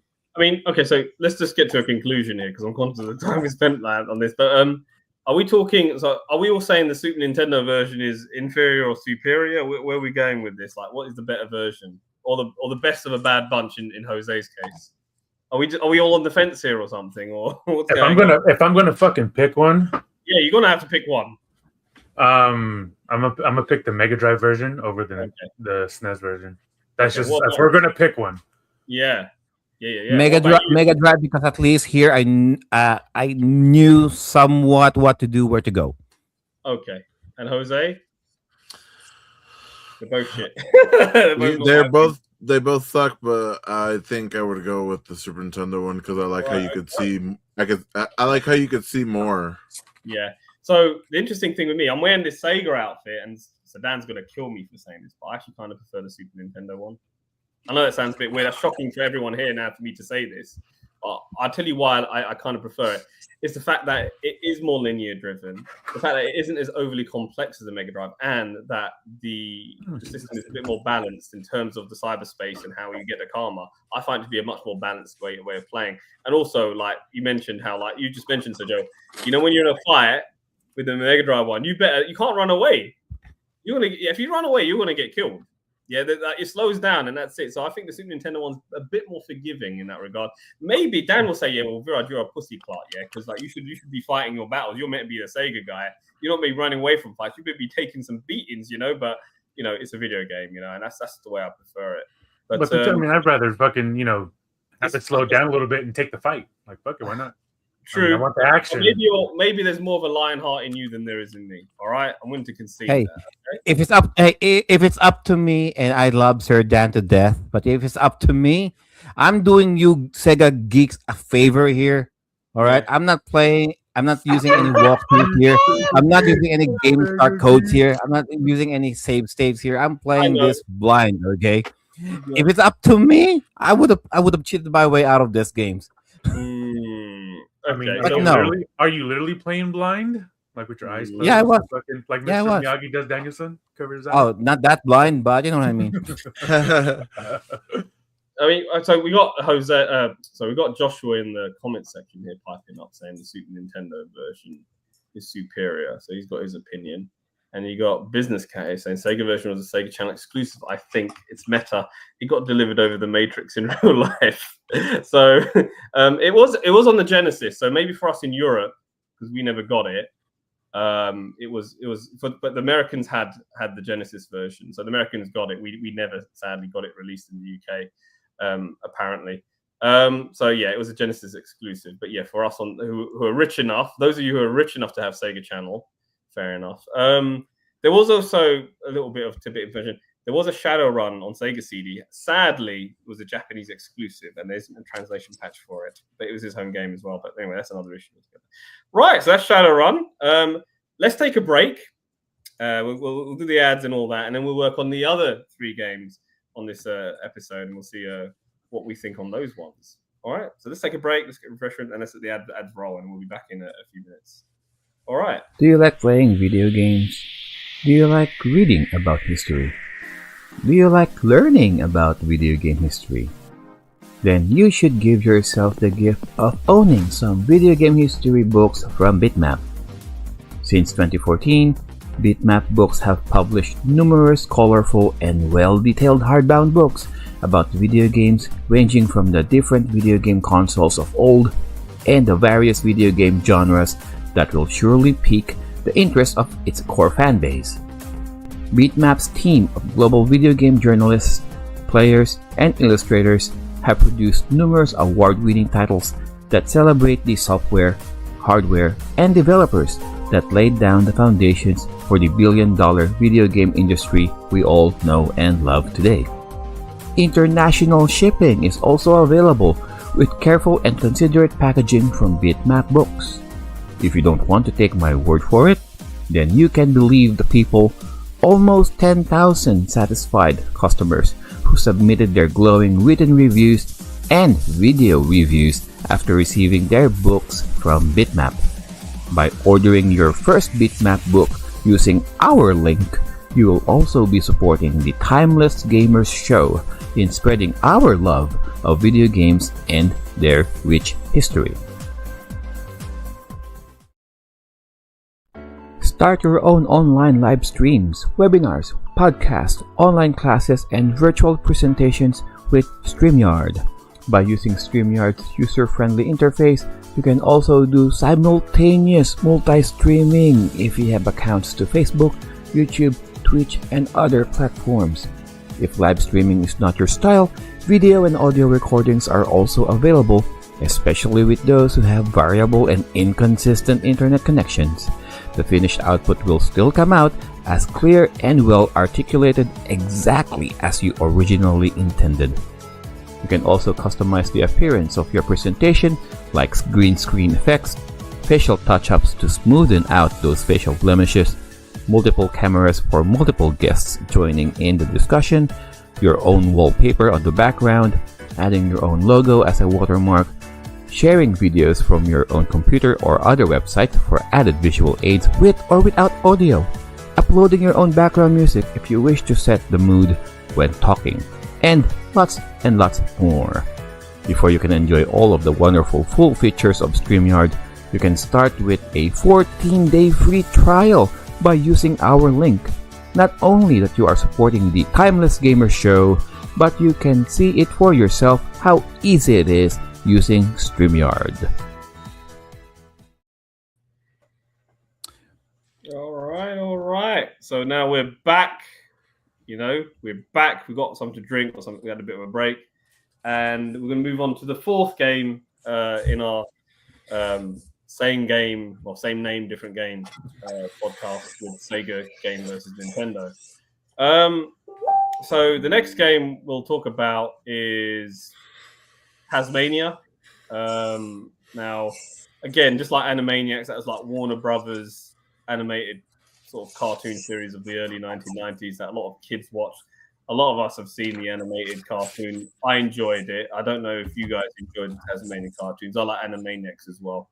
I thought, again, it's Tiny Toons as well. But they were all three of them I enjoyed a lot, and we got Tasmania. So let's have a look at the 1992 Sega Megadrive version. So we have this here.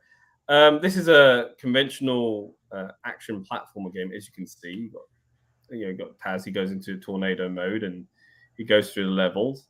Very colourful. The music I found to be quite bland for what it was, but it still suits the cartoon and the style of the game. It's certainly a challenging game, I found, with the way the enemy placement was and the way the level design was. The level design is really your enemy when it comes to this game, I found. Starts off straightforward, but you go through it and you get through the game quite simple. I enjoyed this game for what it was at its time, although I would say it hasn't aged as well as other platformers of the era. But it's got cute animations. It's very much a game of its time as well. I enjoyed it for what it was. But yeah, I'm just curious to see what you guys think. This should be quite an easy one to get through. Jose, what do you think? First off, I love the show as a kid. I remember watching it all the time. This game, not so much. You like it? No. Okay. Like just the controls, like every time he jumped, he almost felt like he got like stuck to the ground. It's weird explaining it. I wasn't a fan of the controls. The music sucks. I didn't like it. just I don't know. Enemy placement is weird. Sometimes they're just like there, and then like when you're in the quicksand area and you got those two things coming at you, and you're just like trying to jump out, and they're still just coming at you and hitting you, and I'm like, it's annoying. And then like Business Cat says, there's all kinds of blind jumps. You don't know where you're supposed to jump to.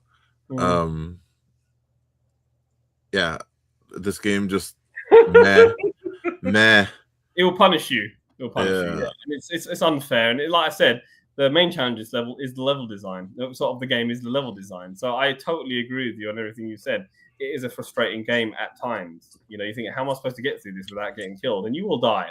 You're going to die playing this game. It's just the way it was designed. They want you to die. But yeah, okay, fair enough. So you didn't like the game. Fair enough. What about you, Juan? What do you think of this game? Playing it, it just literally reminded me when I played fucking the Roadrunner game when we did that one episode and the game that I picked. Like that's what it reminded me of. It's really slow. Like to me, like I didn't like it at all. Okay. Roadrunner was good though. I know, but I mean, just like the style, like the blind jumping. When you were trying to get to places, like that's, I mean, what I was gonna say on that one, but I mean, yeah,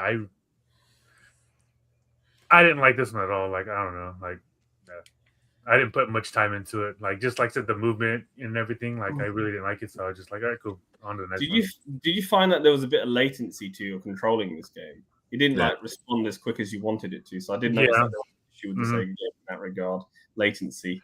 But I managed to get myself around it, and I did get through much of the game when I played it recently. But I can understand it's not a game that I can say is something that I can say I can enjoy or is fun to play. It's just a game that you play as a chore kind of thing. I think maybe at the time you would have enjoyed it as a kid thinking, oh, it's Tasmania, and you have all that. But as time has gone on and you've played so many platformers now, could I honestly recommend this game to anyone to honestly like play and say this is a good Megadrive game? Not really. No. It's an average game at best, I think. It's not. The colors are kind of muted too. Like, yes, very. It doesn't take full. I mean, even though the Mega Drive had less colors than Super Nintendo, they could have done a bit more of an effort. You know, and that's something to be said about. I mean, there's more color in the little intro where the dad's telling the story. Yeah. Yeah, the colors on the I mean, yeah, there's a wonder. I don't know. Obviously, it's not seen in this video, but you do. Okay, you got. This is a really muted. There's a forest like a level where you're in the rainforest, which is actually quite interesting. But other than that, like, yeah, this is a very bland sort of like James Pond, codename Robocod, which came out the same sort of year, has more detail than this thing. But it is what it is, and this game was developed by Recreational Brainware, which is, a mid-level developer at the time. Well, so their brain fucking sucks. Well, there you go. It is what it is. So, okay, you've said your thoughts on that. What about you, Sir Joe? What are your thoughts on it, Mr. Cheeto eating? He used Cheetos, getting stuff in his face. Go on. Okay. What do you think? This is your country. It's an Australian IP. You got to respect for your country. Yeah. Does it look like this over there? No? And under, mate. Okay. Tasmania for the what is this? A Mega Drive? Mm-hmm. Is it for the Mega Drive version? Because you can tell the difference between the two. And I'm like, playing this game, nothing remind it.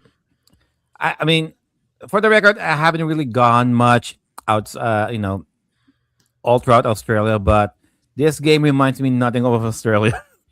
Okay, to me, this game kind of reminds me. It seems to me that whoever developed this game, given the stage design to different people. One person didn't do all the design work here for all the stages. Mm-hmm. It's like first stage, Jose will do this. Second stage, Sir Juan will do this. Third stage, Sir Viraj will do this.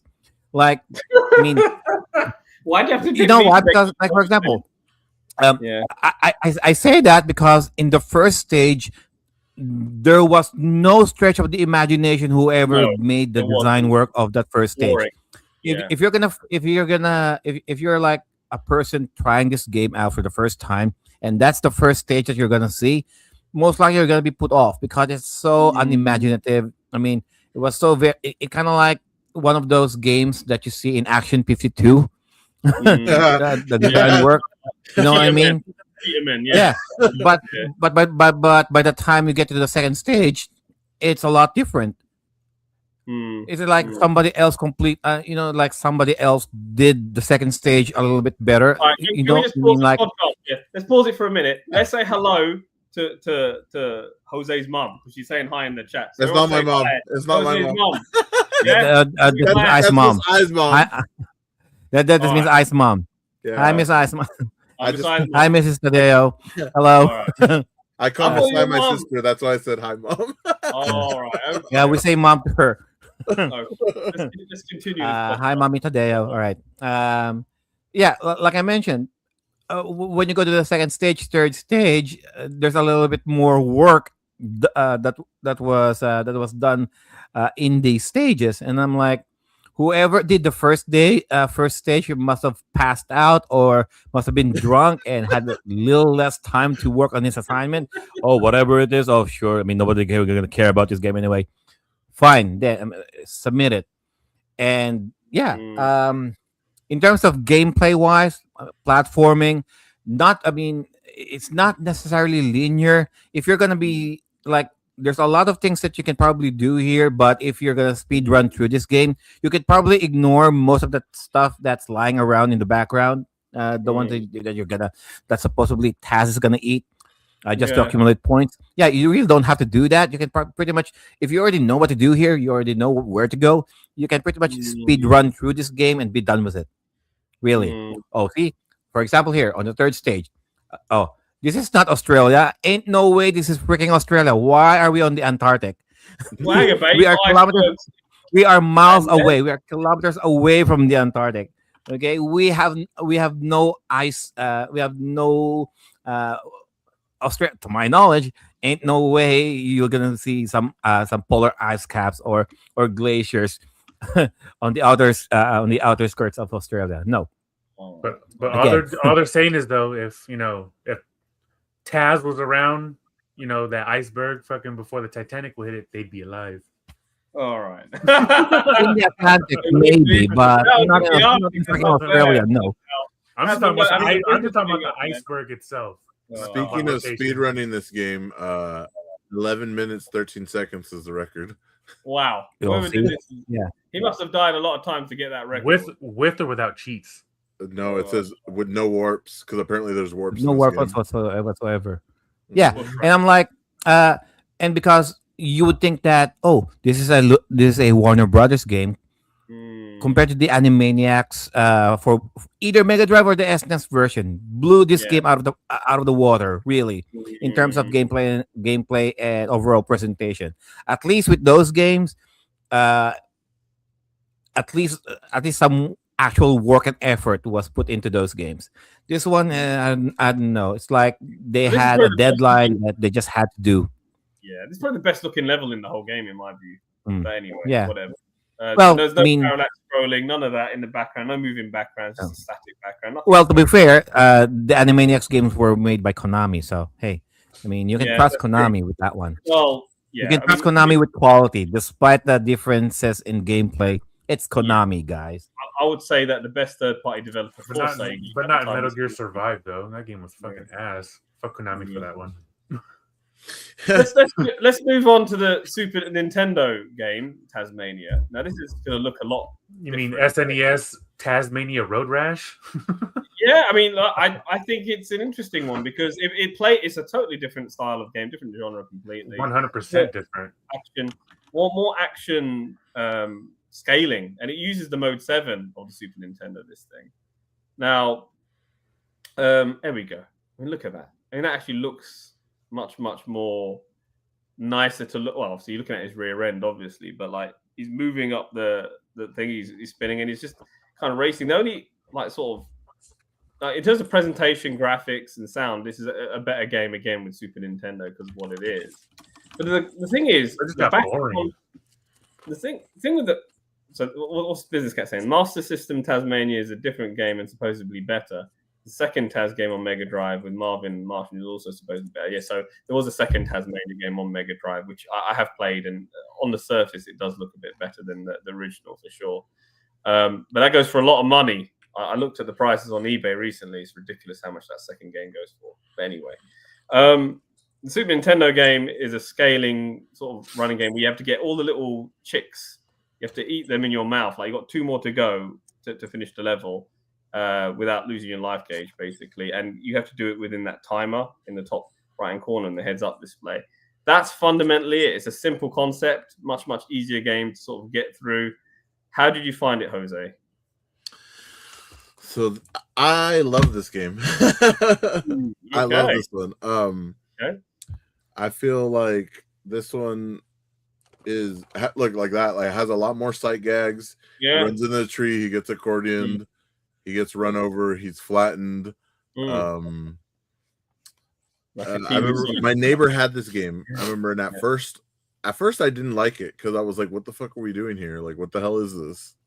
Yeah. And then I remember I was like, "You know, let me borrow this game because I need more time with it because I needed to figure out what's going on here." And then I finally like figured out how it works, what you're supposed to do, and I love this game. The music is really quirky and fun. I feel like it fits it very well. Graphics, everything's more colorful here. Yeah. I just feel like they're completely different games. Yes, they are. But I think this one is the better one. Like a Temu Sonic R. How dare you compare this to Sonic R? I like Sonic R. I know it gets a lot of flack. All right, but it's a totally different thing, Sonic R. But I know what you mean by that, Business Cat. But you're not racing against other people. So I wouldn't say Sonic R. You're just racing against the time to get all the chicks. That's it. So it's much more arcade style. You got a timer, eat all the chicks, and that's it. Okay, so you prefer this to the Mega Drive version. What about you, Juan? What are your thoughts on this particular game? With this one, I mean, this just as it started, like I said, literally, it instantly felt like fucking I was playing Road Rash or Skitchin on the Mega Drive. Yeah, like literally. But as in terms of, I mean, comparing it, I mean, this game was a lot more colorful. I mean, very simple. I mean, you were, like I said, just going around and collecting the little yellow chicks. Like Jose said, like the soundtrack was good, quirky and stuff, and everything that goes on. One thing I noticed too, and I'm like, oh, they should have added like a speed gauge because certain points you see a 55-mile-an-hour zone. Like that would have been cool to kind of compare. It'd be funny. Yeah, and if it goes over the speed limit, the cop comes or one of the rangers comes or something. I don't know. But as it's like his tornado spin, I mean, it looked more better in this than the Mega Drive version. Yeah. Well, I mean, visual concepts. I forgot to mention, visual concepts made this version. So you got a critically acclaimed developer. They want to make sports games later on for Sega themselves. They were part of the Sega Sports division eventually. But anyway, that's another story. But it was simple. I mean, very simple. Like I kind of got bored of it really quick. This is it, right? We'll touch on that point about you getting bored really quick in a moment. But what do you have to say, sir, Joe? What do you think about this game? Okay, so Tasmania for the Super Nintendo. Yeah, it reminded me a lot of Pepsi Man. This is Pepsi Man before Pepsi Man. Okay, right. So the overall premise is you running in straight. The idea is for you to catch and eat all of these kiwi birds. Okay, while maneuvering yourself from all of the obstacles, from the driving trucks, from all of the from the water, like rivers or lakes. There, you need to jump over those, or even avoiding rocks, trees, and all that. It's not a straight line, of course. It's not a straight road. It's lots of curves. Either you can twirl yourself. Just to I don't know, like to destroy, not really destroy, but to outrun or outmaneuver those obstacles. But of course, the more you use a twirl attack, it also drains your life, and it does have a counter. It's like Pepsi Man versus Outrun, in a sense.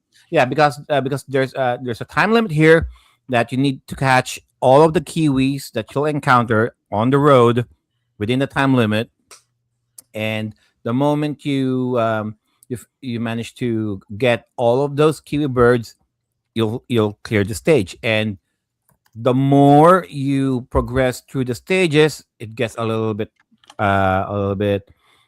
difficult. A lot more obstacles. There's a lot more kiwis to catch, and those kiwis are fast as fuck. I mean, it's really hard to. I mean, it's not as easy as getting close to them and grabbing them. No, uh, Mm, the hit detection here is a little bit weird. I mean, most of the time I end up eating the bluebirds instead of the kiwis on the floor. I mean, on the ground rather. yeah. But yeah, it takes a while to getting used to the controls because you're not really sure where exactly you're gonna the hit detection or the grab detection in this case. Um, yeah, I managed to spend a lot more minutes playing this game compared to Mhm. the Mega Drive game. So in this case, in terms of enjoyment, in terms of simplicity of what it needs to do, yeah, I would probably give the edge more to the Super Nintendo version. That's fair enough. Okay, so you prefer the Super Nintendo game. I think Jose, you say you prefer the Super Nintendo game. Juan said that he got bored with the Super Nintendo game because it is fundamentally the same sort of concept again and again. And I agree with him because the background only changes 3 times, and there's only like there's a desert setting, there's like a green setting, and there's like a slightly urban setting, and that's all you're going to see. And it's a lot of repeating. And the thing is, I mean, the premise is good, but there's not enough variety in terms of level to keep you really thinking this is the better game. I mean, it's a shame because, on paper, again, Super Nintendo is better in terms of presentation, sound, and visuals. And the gameplay, you'd say, could be better, but it bores me to death after a while. And whilst the Mega Drive game is haphazard and annoying with the level design, at least there's variety in the fact that you go to a different level and there's a different scenario and there's a challenge in that. With this, I don't see there's much of a challenge. For that reason alone, I prefer the Mega Drive game. Maybe I'm not alone in this one. I know that there's, I know you and Jose and Joe will probably disagree with me, but I prefer the Mega Drive game. But what do you think, Juan? I mean, to pick between the two, I'd have to go with the Mega Drive because, I mean, granted, there's more that you can do. Versus just running in a straight line just to catch birds. That's very repetitive. Pretty sure the line isn't straight. It curves okay, It's not a challenge. I did say it's not a straight line. No, but just the fact that you said you do the same thing. I mean, I mean, to Sir Juan's point, it's more than just you running. Yeah. I mean, the challenge factor in the SNES game is 0 for me anyway. I can get through this game. Yeah, because you just have to get the kiwis within the set amount of time and dodge all the obstacles and go down this road. That's it. That's all this game is. And I think it looks good, but it doesn't do much for me in terms of challenge. That's why I prefer the Sega Mega Drive. What's this Business Cat said? They should have put bosses in it, made it like Chase HQ in some parts for variety. And he's absolutely right. The game needs more. It's just pretty. It's just a pretty looking game.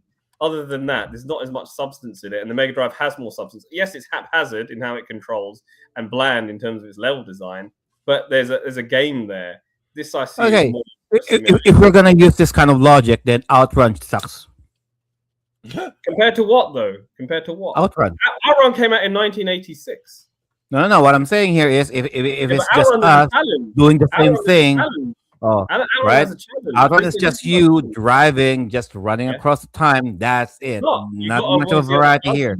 Talking about the time limit is not as generous as this. You can get from A to B very easy and not as easy in this in Outrun. I bet you couldn't even beat Outrun the first stage in the arcade game because as soon as you hit your car in Outrun, you run out of time. That's it. It's game over. The challenge is staying straight on the road and getting to that checkpoint. Whereas this game, Taz can take a few hits. And he can still get the kiwis and still beat it and make it to the list levels. It's a much more forgiving game. And so there's much more easier games. There's no challenge factor. Outrun, there's challenge. So comparing something is great. This has no challenge? And Outrun has better control mechanism. This has 0 challenge. Yeah. No. That's a pass for your ass right there. This is easy. How can you? This is so easy. Like compared to the Mega Drive version of this game, this is easy. I'll tell you that now. And Outrun has more challenge than this piece of shit. I'll tell you that now, straight up. And you're driving a Ferrari. I think we need to see Viraj roll credits on this game. Listen, yeah, I'll beat this game. Yeah, this is a child's game. Okay, I'll tell you that now. But Outrun is much more advanced in terms of precision and the fact that you have to get from checkpoint to Just checkpoint. you literally driving across the time The fact code that. the fact that you compared a great game Really? like Outrun to this piece of shit is a fucking disgrace. I'll No, tell you because that if we're just comparing on what one thing that you're supposed to do on across the road on a time limit, how is this? How is this another much thing I want worse to than is, Outrun? okay, so Outrun is an arcade game as well, but okay, there's a console version on Mega Drive. Okay, but it's the simplicity of Outrun, which is the beauty of it. This game, it's too easy. Too easy. Yeah, too easy. Oh, Mega Drive game I prefer. speaking of Outrun, we are running the clock as well. Move to the Okay. next game. So let's move to the next game. I know Juan has been here, and I know he's going to have to get going. He said he's to get going. He's got other priorities. So thank you. Managed for to joining give us, Juan. Raj in one of his tangents. It's been a while. Compared to Outrun. How can you compare an arcade game that did really well to this? That's what I find really baffling with you. Hey, I find it really weird. like I said, I think we found just our clip. driving across the road on a time limit. That's it. How the hell are you gonna say that, man? That's just ridiculous. Man. I can't take that seriously because Are you Outrun- Are you I mean, are you avoiding? fundamentally, Are you that's avoiding what it is, obstacles? right? Are you? Do you need to catch something as well? Listen, I'm gonna move on from the next game. We'll be on this for a while. We'll have this later, yeah. Do you jump let's across move- rivers? No. Let's move on to the next game. Next game is I bet you Sir Joe would agree. Well, I'd like to see what Sir Joel will have to say. It's a shame he's not here. Right, so next game we're going to talk about is a bit more grown up than this. It's called RoboCop versus the Terminator. Okay, this was a very big game, a very controversial game on the time. Well, at least the Mega Drive was. So I mean, all these games came out during the peak, sort of Mega Drive, Super Nintendo, era. So we'll look at the Mega Drive version first. Now, the games will actually play and play very similar, but there are differences in how they are. Now, if we can roll the RoboCop versus Terminator, it'd be nice. But the Mega Drive one was known because it was uncensored. There was gore in it. There was blood in this game. That's the one thing that made it stand out compared to the Super Nintendo version. Another thing that I find interesting about the game is it has a different soundtrack in how it plays. Much more techno, much more FM synth, shall we say, compared to the Super Nintendo version. Not that the Super Nintendo version has bad music. It's just I prefer the Mega Drive one because of the sound straight away. But yeah, you have a lot going on the Mega Drive version. RoboCop moves a lot faster than the Super Nintendo version. Much more action heavy, much more forgiving. I will say that the Mega Drive game, in terms of a challenge factor, it's there, but it's nowhere near as unforgiving as I feel the Super Nintendo game is. You can really level up and get some really powerful weapons in the Mega Drive game. And because of that reason, it's a lot more fun to play. Yes, it does get a bit more difficult as the stages progress. You also see some villains, and like, for example, you see, I think it's the second or third stage where you fight the RoboCop 2 from the RoboCop 2 movie as a villain, which is interesting. But yeah, this game again is one that I thoroughly enjoyed playing back in its day. I played the Super Nintendo version. I'm aware that the Super Nintendo version has a 3D section in it as well, although I don't think it handles that well. That's the issue I have with that, but we'll talk about the Super Nintendo one later. Overall, I really enjoyed this game for what it was. For me, it's like the only good like RoboCop style game, I would say. What do you think, Jose? What are your thoughts on RoboCop? Okay, so That's for the Genesis one, I felt like it was more fun. The Genesis one was more fun than the Super Nintendo one. I felt like this one was faster. The music fits a lot better on the Genesis sound trip. The gameplay overall is better here. The other we'll talk more about that one, but it's better here overall. I think everything I enjoyed this one way better than the Super Nintendo one. I did like how this one is super bloody. Everyone just explodes in the pools of blood. You shoot the guy in the window, and you see the blood on the curtain. This one is just more enjoyable. The graphics are really good. Everything fits, like the theme of RoboCop fits a lot better on here. Is the game hard? Yeah, it is. It's kind of hard. The first 2 levels you can get through, but then it gets a bit more difficult with the Mega Drive version. But you can get through the game. The Super Nintendo game I can't complete because I think it's too hard. But we'll get to that shortly. But okay, so I know that you like this game, and you're obviously going to probably say the Mega Drive is a better game as well. What about you, Sergio? What do you think of RoboCop versus the Terminator Sega Mega Drive? RoboCop versus Terminator on the Mega Drive. Yeah, just like Sir Jose, I like the presentation overall on the Mega Drive version compared to the Super Nintendo. Aside from the enemies exploding with gore and blood, I mean, once you've seen it once, I mean, it loses its impact the more you see it. It's not really that much of a big deal. I mean, yeah, it's shocking the first time, but Um, I like the fact that you have a little bit more variety in terms of weapon selection here compared to the Super Nintendo. Because if I remember correctly, the Super Nintendo, once you got the weapon, unless you die, if you die, then you'll go back to uh, your your default Magnum gun. Here you need to rescue I'm guessing hostages in this desolated Detroit suburb, I guess. But uh, when the concept of RoboCop actually fighting the Terminator, even back then, back in the early '90s, I never really understood what would be the premise of RoboCop actually fighting the Terminator. I mean, what kind of story that Well, uh, obviously, that the story in this game is that you can come up with that. No, what I'm saying here is that unless you play the game, you can understand sure why. But back in our schoolyard, one of those schoolyard debates would be who would win in a fight, like a RoboCop versus Terminator. it was a And comic, so yeah, but yeah, I yeah, understand. there was a comic about that, and but in terms of the video games, I was waiting for like RoboCop actually fighting, like I don't know, like T-800s or T-1000s, and yeah, you eventually get that stage, especially in the footage right here, that bonus stage where you fight a lot more Terminator character. I mean Terminators like the T-800s here compared to the Super Nintendo because a lot of times you're fighting like what hoodlums and criminals, and I'm like, Yeah. I wanna fight the actual Terminators here. I mean, I'm not sure which one you're fighting, Ed. I I think you're fighting Ed on the Mega Drive or the Super Nintendo. You I fight guess him I on the can't Super remember. Nintendo one. Nintendo What one. was it, Super Nintendo? You're fighting both. Ed You fight him in both. or both? Yeah. Yeah. Yeah, but I think you're fighting Ed earlier On on the Super Mega Nintendo. Drive. I want to Yeah. say No, on Super the Super Nintendo. Nintendo you're going to fight No Ed a one. little bit later. Yeah. Yeah.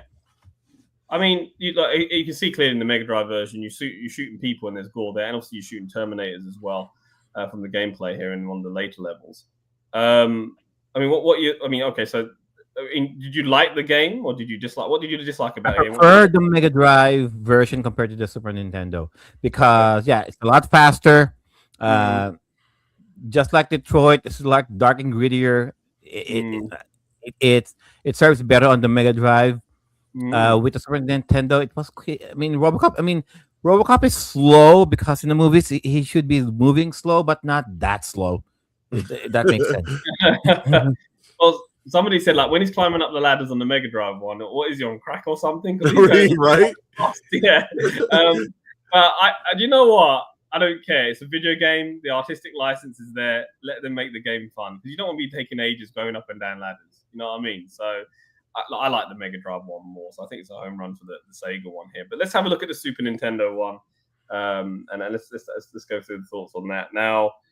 The Super Nintendo game, it's not a bad game, but it's just very difficult. I think that is probably the hardest out of all the games that we've sort of thrown out here. I think it's a very, very hard game. It'll be definitely a challenge for me to get through because you have that. Now the Mega Drive one was made by Virgin Games, and the SNES one was done by Interplay. So that's the difference between the two developers that made it. But yeah, you have much more sort of you've got a lot more like sort of shadows and shaders in there, and the graphics are a little bit different. But you kill a lot of women in this game. Did you notice that? And a lot of screaming women here. Like, it's definitely a game for misogynists. If you hate hoes and want to kill them, yeah, this is your kind of game. You know, they're all women mostly. If there's one thing here, RoboCop here looks like the RoboCop from 2014. The RoboCop in the Mega Drive looks like the 1980s RoboCop. Yeah, Peter Weller. But yeah, you do kill a lot of women in this game, so I couldn't stop myself laughing. This looks like a lot more the modern RoboCop than the other one. Yeah. You got someone from the background shooting forward. You know, you got all the really good graphics on this game. The sound effect is decent for what it is. It just doesn't move as fast as the Mega Drive game. Also, I find that his maneuverability is just not as forgiving as the Mega Drive game. That's all I will say. Also, again, with the weapon options, you know, again, when you made a point about when you die, you know, you're back to that sort of thing. So it's not as forgiving, you know, back to using the normal sort of Magnum gun that he has. That being said, it's still a very good game. It's still one that I'd want to get through, to be honest. But I did find this very difficult. I'm not going to lie in terms of how he maneuvers and how he shoots the gun and how things come at you. Another thing that I disliked about it, and this is something I've always disliked about general Super Nintendo game, is the crop screen of Super Nintendo. It's like you can't see what's coming at you. And for games like this, you kind of want that advantage. It's like before you see it, it's coming at you, which is a bit unforgiving. So there's something to be said about that. Business Cat says the Mega Drive game was developed by the same team as Mega CD Terminator. A lot of the Terminator and robotic enemy sprites are shared by both games, so you have that as well. This game, like RoboCop, has invaded Gotham City. Correct. Okay, so you have. So yeah, that's a very not wrong. Jose, what are your thoughts on the Super Nintendo game? Okay, so I played this one first before the Genesis one. The premise is interesting between the two games, you know, RoboCop versus Terminator. Like Sergio said, it was always that schoolyard debate, like who would win in a fight. Yeah. But the presentation wise, sprite wise, RoboCop does look weird. It doesn't look like RoboCop. And then his sprite is a little bigger than the Genesis one, and it kind of makes him feel slower. Like the game is just kind of slow overall. The music is okay; it's nothing special here. It's better on the Genesis. And then like and then maybe that's just nitpicking me. But you get to like that spot where there's like those boxes in your way, so you have to like go up a ladder and go around. I mean, you're telling me this fucking robot motherfucker can't just fucking bust through those damn boxes, right? I'm like, at least put a wall, or have put like a hole that was unjumpable, something, because it just logic wise, I'm just like that doesn't make sense. I mean, he has a badass gun, but can't even shoot some simple boxes or wall. And then this game is hard. I do want to get back. I want to play both of them all the way through. But I remember when you get to the fight with the Terminator. Oh my god, it takes forever. And then when you fight Ed, this part, oh my god, I kept dying. Like, at first, when I shot his gun off, I was like, "Okay, that's it. It's gonna be easy." No, this motherfucker, he's still moving. He's still moving, and then he's coming for you. And you're like, "Uh-oh!" And then you got, of course, the box that you somehow can't push your way through. It's got, yeah. I know it's silly in that regard, but what can you do? It is what it is, I guess. Anyway, it is what it is. All right, so we all agree. Okay, so Joe, your final thoughts on the game? And I mean, I mean, with the Super Nintendo, if there's one thing that I like, would be the comic book style storytelling of it, because you don't really have that on the Mega Drive version. You just there's just some text and then next stage. Mm-hmm. So it doesn't really give you that much of an explanation That's the only on reason I want to get through this game. I want to see the yeah. comic book. No. What I'm saying is that if there's one thing advantage of the Super Nintendo, that kind of it's that kind of storytelling. Mm. And yeah, fuck them bitches.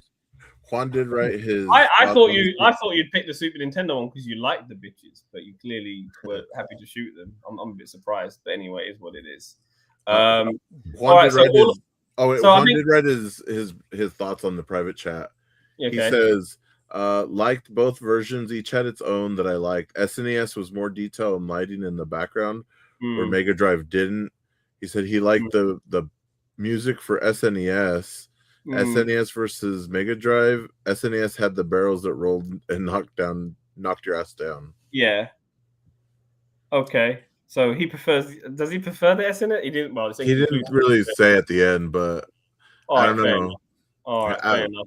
I mean, by the way by the way he describes it, I think he's leaning more on the Super Nintendo version. Yeah, well, he liked the music, and I didn't think the music was that. Yeah, I think the Mega Drive one has a really good techno soundtrack. So I'm saying Mega Drive. I think all of us are saying Mega Drive. So Mega Drive. this is definitely a majority Mega Drive game. All right, let's move on to the final game. It's really interesting how all these are like popular IPs of the 1990s, right? That we've gone through that are selected as the same name, different game. But next one is Jurassic Park for Sega Mega Drive and Super Nintendo.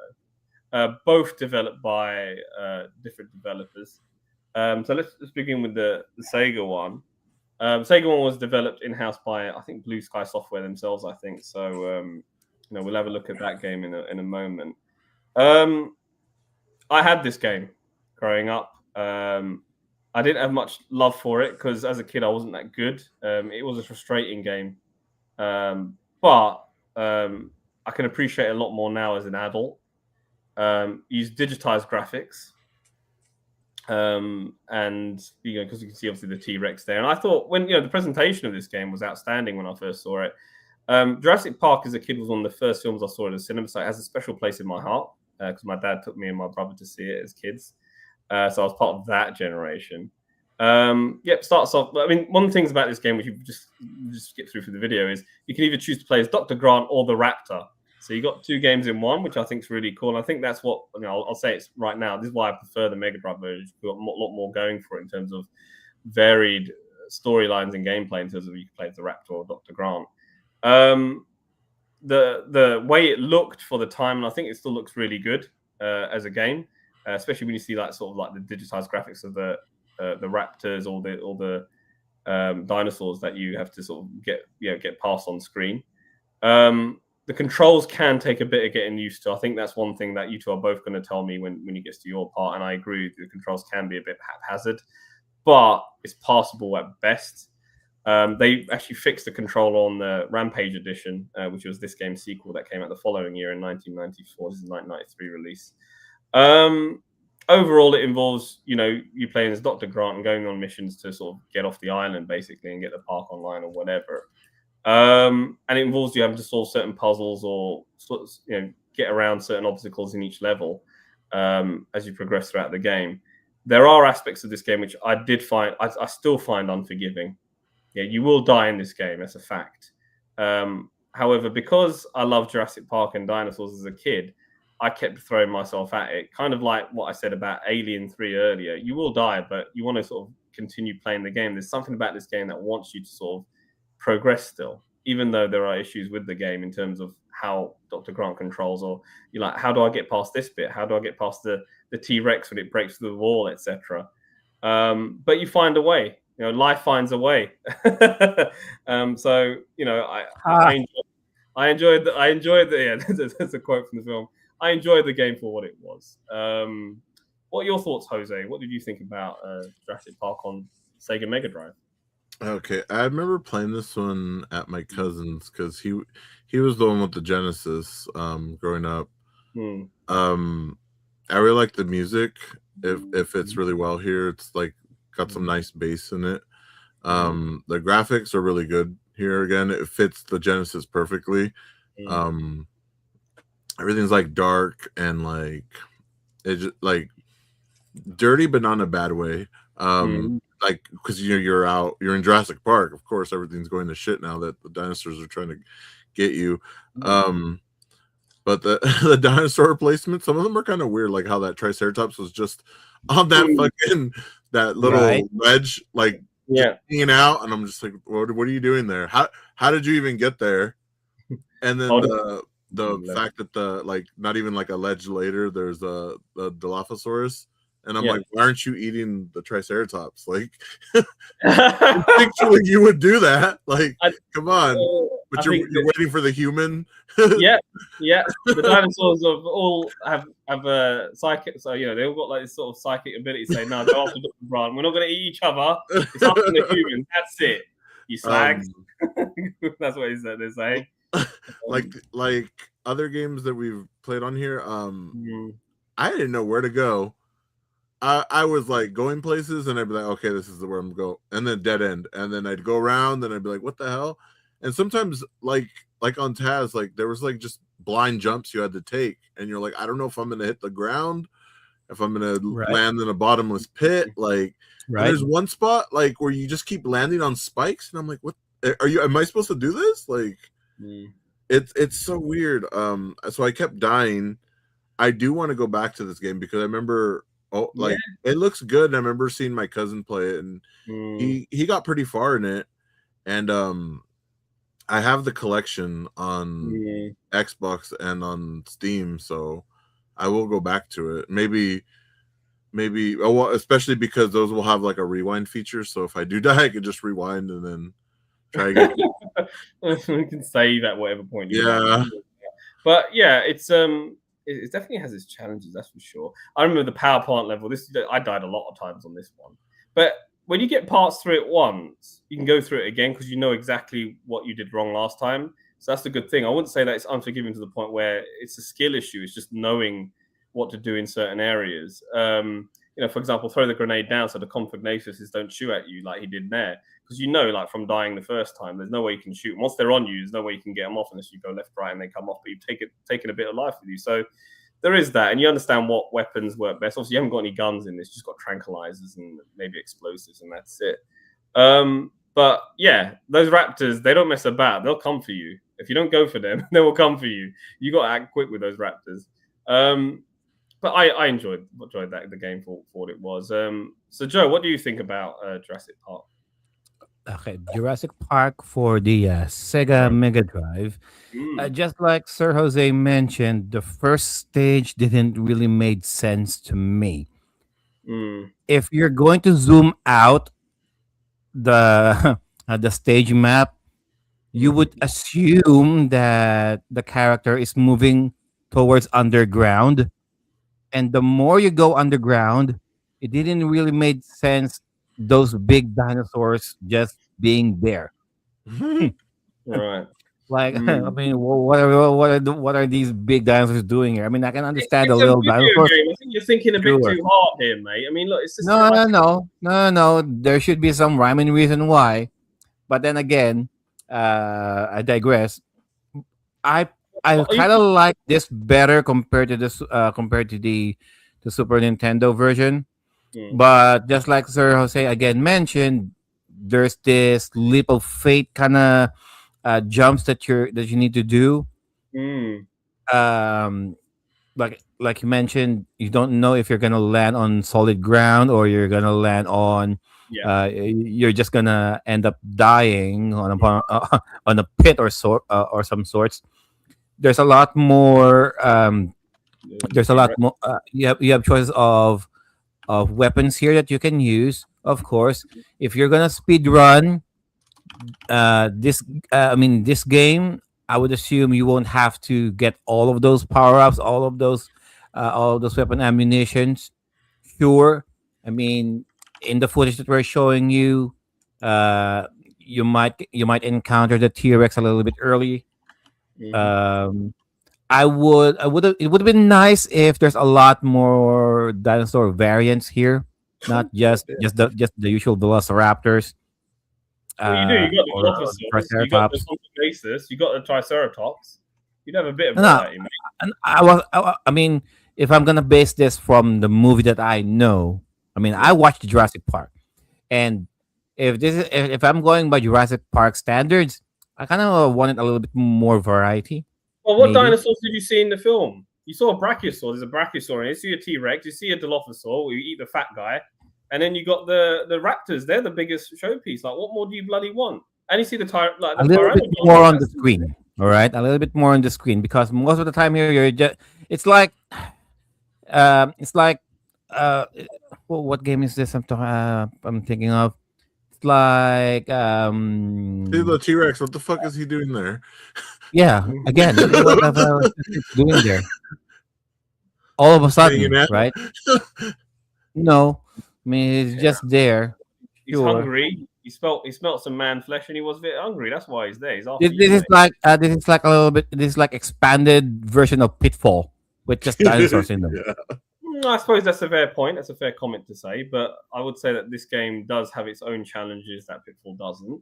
I mean, when I say a little bit more dinosaur in here, I mean like you don't have to fight them. I mean, it's just. I mean, I would pretty much would like to see them more on the background, so I can feel like I'm in Jurassic Park.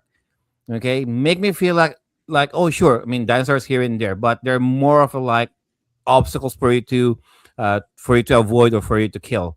I mean, you're not there to enjoy all the splendor that is supposed to be in the first place. Well, what's it? Business Cat says needs more Gallimimus, the running ones, and you do see them in Rampage Edition. There is a level with Gallimimus in the Rampage Edition, the sequel to this game. Came out a year later, but yeah, fair enough. I mean, look, these games are created in a very short time frame. They did the best they can with the time they had. So look, I give it props for that. You can't have all the dinosaurs that you want, but okay. Other than that, any other critiques you have with this game? The soundtrack is very foreboding, isn't it? Very dark for what it is. I found it to be A little bit dark. A lot of bongo drums that I can hear. a Sure. lot of noisy synths. I found. Yeah. I mean. Yeah. I mean. They It's could have very. made more.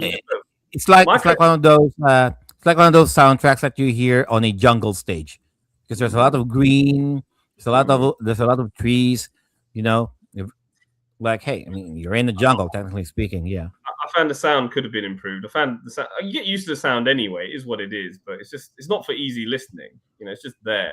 You know what I mean? It's not something that you're going to say, "Oh, I want to actually pick up the soundtrack for Jurassic Park on Mega Drive." No one's going to listen to this casually. It's just there, I guess. But I guess it's apart from Jose, I have the telling two me. vinyls for the collection. Whatever. There's no vinyls that exist. This never had a soundtrack. Look, you got a brachiosaur right there. There you go. The water looks nice. So that's what Business Cat says as well. So okay, but generally, I think we like the game. We can get on with it. And I was looking for the plesiosaur. Oh goodness me! Right. So let's move on to the Super Nintendo version, and that was created by Ocean Software, Ocean of America. So different developer, different kind of game. Came out around the same sort of holiday period of 1993. Of course, they needed to get it out to the Christmas time because obviously 93 was when the film came out in the summer. It was a big blockbuster, huge film, as I'm sure we're all aware. Did really well. They had to have all the video games on all the formats. Obviously, I think this had a handheld variant. There's one on the older Nintendo and Master System. So obviously, we're talking about the Super Nintendo one. Obviously, it's a top-down game, isn't it? You can see Dr. Grant here on this particular one. There's no real presentation when it comes to this game. This is it. You get like these little missions you do. And I kind of found that badge that gets in the way of you playing, to be honest. Much more forgiving. One thing we failed to mention about the Mega Drive game is that it has a password system. This one doesn't. You literally have to play this in one sit through, which is annoying. You know, obviously now with emulation, this is the one we use save states for. The Mega Drive one, you obviously got a password system. You can save at any point. Interesting because obviously you've got different missions you have to do, like collect all the dinosaur eggs, for example. And there's different sections you go into. So you've got indoor sections, but that's when it becomes 3D. But that moves at a snail's pace. That is so slow. And there's your Gallimimus. There they are. The Super Nintendo game. But I don't know. Like, this game is just too slow. It's not a bad game. It just could have been better if they had better save points, to be honest, and that they made the 3D sections better. Other than that, I do prefer the Mega Drive game personally. What do you think, Jose? What's your thoughts on this game? Okay, so this is actually the first one I played, and like, Yeah, okay. like Viraj was saying in the beginning, I remember watching this in the theater because I think just like kids, I was obsessed with dinosaurs. So was I. Yeah, So my brother you know, too. I was, I was all my time was reading books about dinosaurs, watching things about dinosaurs, and then they were like, "There's this movie about dinosaurs coming out," and I was like, "What?" Like, I gotta watch it. Yeah. And this is the first game I played, and I love this game. I love how like when you start off, it's almost like you're like on a PC. Yeah. And here too, when you deal Like with the terminals, you're like playing some version of Doom here, or like that's what I like. Mm. When you deal with felt the more of a computers Jurassic here, Park game, yeah. When you're in this version now, it's like using the computer. You can use the Super Nintendo mouse on this. Yes, you can. So the first person perspective here, like the Doom, I fucking love this. It was kind of funny too because I remember the first time we played it, and you open the door, and the Dilophosaurus is just sitting there staring at you. And me and my brother were dying laughing because we're just like, "What the hell is it doing? Like, why is it in here?" Yeah. I mean, they're just standing there. They're not even attacking you unless you come close. Unless you come close, right? Yeah, They're just standing there, like and then stupid just idiots. the animations of shooting them with the trank, and then they're just like, ugh, and they hit the floor kind of hard. That was funny. And Like Family Die Hard. and then like you excessively shoot them with a rocket launcher, and they just fucking explode. It was just it was Just funny. flop. We loved this game as a kid. We never beat it. The music though, is pure nostalgia to me. Like I literally like the they call it Raptor Rap, the song that plays in the overworld right here. So good. Literally the reason why I bought the vinyl that Limited Run released. Okay. I was like, I gotta get both vinyls so I can get the whole thing. So I have the soundtracks for like all the Jurassic Park games. Oh god. So I was I never beat this game. I did play it on stream a few years ago, and I got pretty far. Okay. I never finished. I did use save states. Yeah. And then I don't know what happened. My save state disappeared one day when I went back to it. Oh god. Okay. So I wasn't able to finish it, but I got pretty far. I had like most of the raptor eggs. Yeah. But that being said, it does work better if you have a strategy guide, just to kind of maybe look to see where you have to go. Because that's what I did. Sometimes I'd be lost. Especially the 3D sections. There's no map in there. There's no map. You can get lost. And that's the bit that really pisses me off with this game, because all the rooms look the bloody same. So of course, if you like start off halfway or save halfway, you don't know where you are. Like, you need a map for that, man. Yeah. And a thing that I found really interesting is, like, it's got such tense music when you're in the 3D section, and then when you head in the elevator, you got some proper elevator music that just changes. Like, what is all that about? Like, who was doing that? It's like, it's like casual chill elevator music in the elevator, but it's like proper tense after that. Like, what is this about? It's like, I'm just going in and out the elevator. No, this is getting too tense now. I'm gonna go elevator and chill out for a bit. You know, that's one area that dinosaurs can't get you, the elevator in the 3D section. That was the palate cleanser for all the tense moments. But yeah, I remember me and my brother were like, when you get in the elevator, we're like, what the hell? Like, this seems so out of place. It is out of place. Yeah, I found that to be a bit odd, but it's funny though. I don't begrudge that. I found that interesting to be in the game. I found that funny, to be honest. It needed a bit of comedy, this game, but yeah, okay. You enjoyed this game. You had it. You know, obviously you still yet to complete for obvious reasons, because I think this game is unforgiving, and you do need areas where it should be able to let you save, and I think that's where it really, you know, hits the wall for me. So Joe, your thoughts on Jurassic Park Super Nintendo? Let's go. All right, Super Nintendo Jurassic Park. I mean, unlike the Mega Drive version, because the Mega Drive version, it feels like if you're gonna make Dino Crisis a 2D action platformer, it would have played just like the Mega Drive version. With the Super Nintendo one, it's like a combination of it plays like Doom Mm. When you go inside those special rooms, of course. Yeah. But whenever you are outside, it kind of plays like Legend of Zelda or Well, Chaos Engine. Secrets of Chaos Engine. Evermore Yeah. or Terranigma. You know what I mean? Like those Down. top down first person RPGs kind of thing. I Yeah. But yeah. mean, Be first very player down. action RPGs kind of thing. Yeah. So very different from the Mega Drive version, to say the least. Um, I would say I would. I mean, you know, to me, this one does not really give me the thrill or the fear, unlike the Mega Drive version, because I mean, to be honest, with Jurassic Park is like Die Hard with dinosaurs. Okay, so what you're selling here with Jurassic Park when you see the movies is like survival horror. They're trying to make sure you're avoiding all the dinosaurs trying to kill you. I get that with the Mega Drive here because again, it's all it I mean it's bright. Okay, I mean yeah, sure the dinosaurs are here as well, trying to get you. Most of the time they're just doing their just doing their business. It's just you trying to intrude their territory, and I don't really particularly like all of those warning signs, like or those reminders.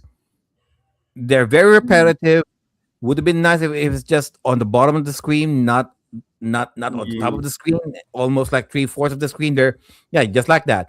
Um, They all get those in the way. reminders, it And kind they of get in the way. stops you They from, get in the way yeah, when the dinosaurs attacking you. That's the most annoying yeah. thing about the reminders. It's You very can't see what you're doing. distracting. It's very distracting. I mean, to me, it's not. I mean, it's very unnecessary for them to do that. Just put them on the bottom of the screen. Sure, would I mean once is enough. I mean, uh, oh, try to run if you see these dinosaurs. Yeah, get that. Shut up. Mm. Otherwise, and I'm thinking if the game is stuck like on a like this, like on a Doom kind of gameplay. I'm thinking if the majority of the gameplay is kind of like this, would be. I mean, maybe uh maybe I'll have a different opinion of it because at least on this one in this kind of gameplay you don't know what kind of dinosaur you're going to encounter.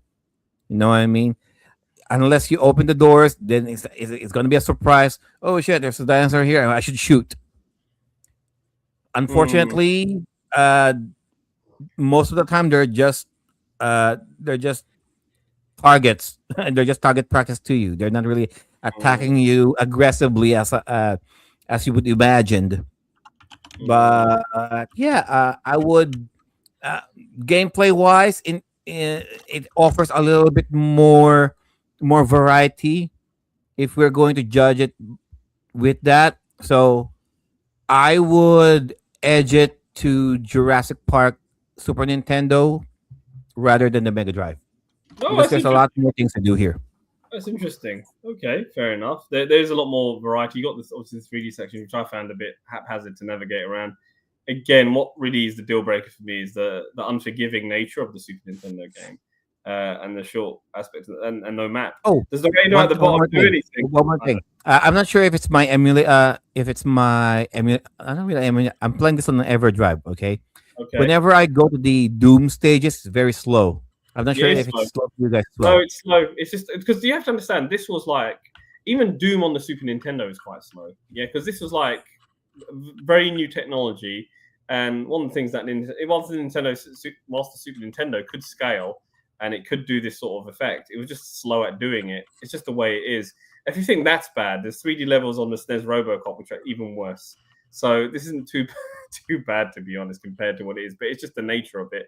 The only thing you can sort of do to get around there faster is introduce a frame skip in the emulator to make it run a bit faster. But as you know, you lose something from the frame skip, but that's something else. But all right, so you think Jurassic Park on Super Nintendo is better? I think the Mega Drive game is better. What do The you think? Mega Drive is a lot scarier, yes, but in terms of variety, you have a lot more to do here. Fair enough, but I just like the style of the game being a side scroller. I don't think that this game lends itself better to this sort of style of game. That's just my own personal view on it. What about you, Jose? What did you conclude with? What would you prefer? The Super Nintendo one, hands down. It's a better for me. It's a better game. The Doom parts, while yes, they are slow, and yes, it is like it doesn't look the best now.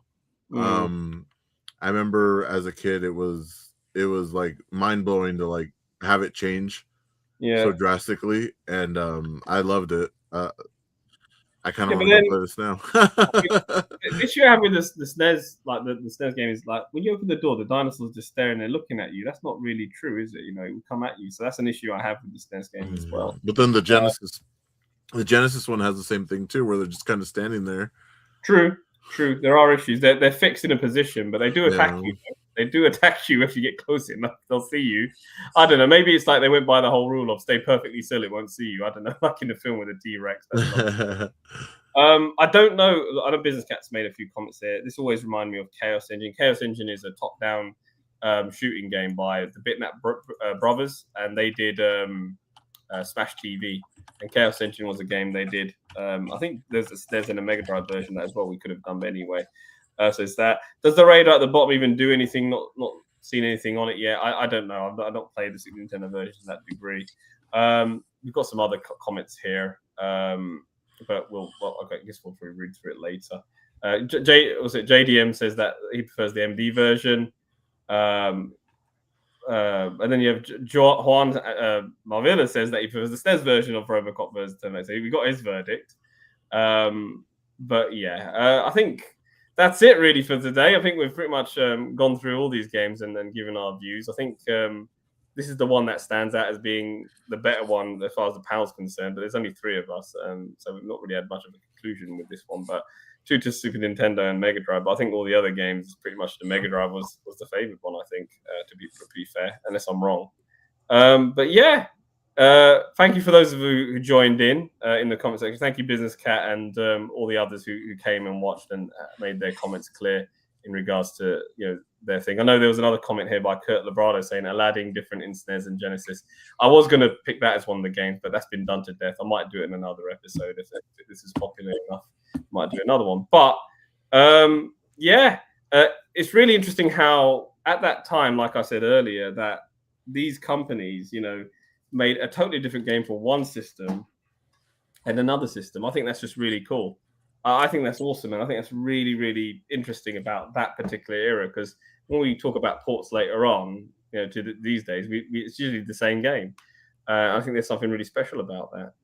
And yes, look, we've got someone saying The Adventures of Batman and Robin is another one. Yeah, there's a load that I went through as a list. I just curated ones which I thought were not so common and people might not know that there was a different version that was completely different, fundamentally different from that version to the Super Nintendo one. But once again, thanks for joining us on this particular episode.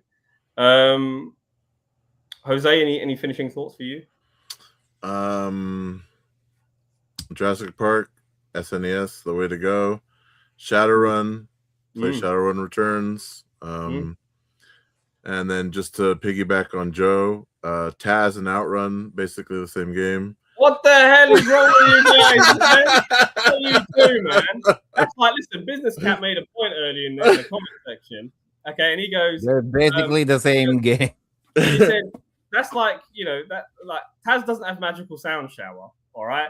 And by that logic, Bubsy the Bobcat and Super Mario World are the same. That's what you're saying. Yeah, basically. Yeah. No, it's not a bloody same. Basically.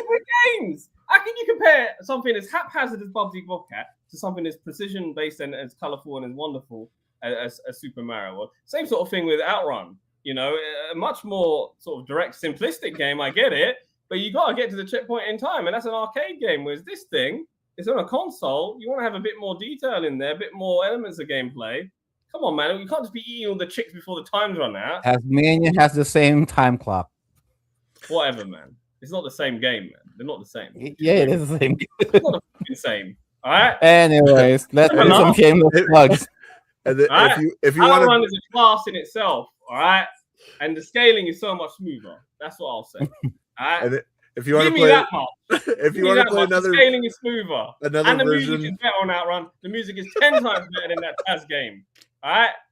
Outrun has magical sound shower. Business Cat backed me up on that one. All right? We got magical sound shower. That's it. Outrun is a better game. Guys, he has been wrong before. Okay, Yeah. don't I'm not really one- don't really take what he's saying seriously. Listen, yeah, you guys are crazy. That's what I'll say. Comparing Outrun to Taz, that's an outrage. You get lynched in the streets if you say things like this, man. Yeah, you get. It's a hot take, but we're not wrong with that assessment. Okay. Look, I got Ortega. He's saying, Outrun over Taz, Road Rash on difficulty. Okay, and then you got. No, we're not talking about Road Rash. Okay, we're talking about we're talking about Tasmania for Nintendo. You got Passing Breeze on the Outrun, and if you got the Mega Drive one, I like Step On Beat. You got a really nice soundtrack on Outrun compared to this Taz game. All right. Hey, again, let's ask Sir Dan and Sir Joel what they think. Okay. Sir Dan will flipping kill you, bro. We'll just ask everyone in the group chat what they think. Sir Joel will be our shield. Okay.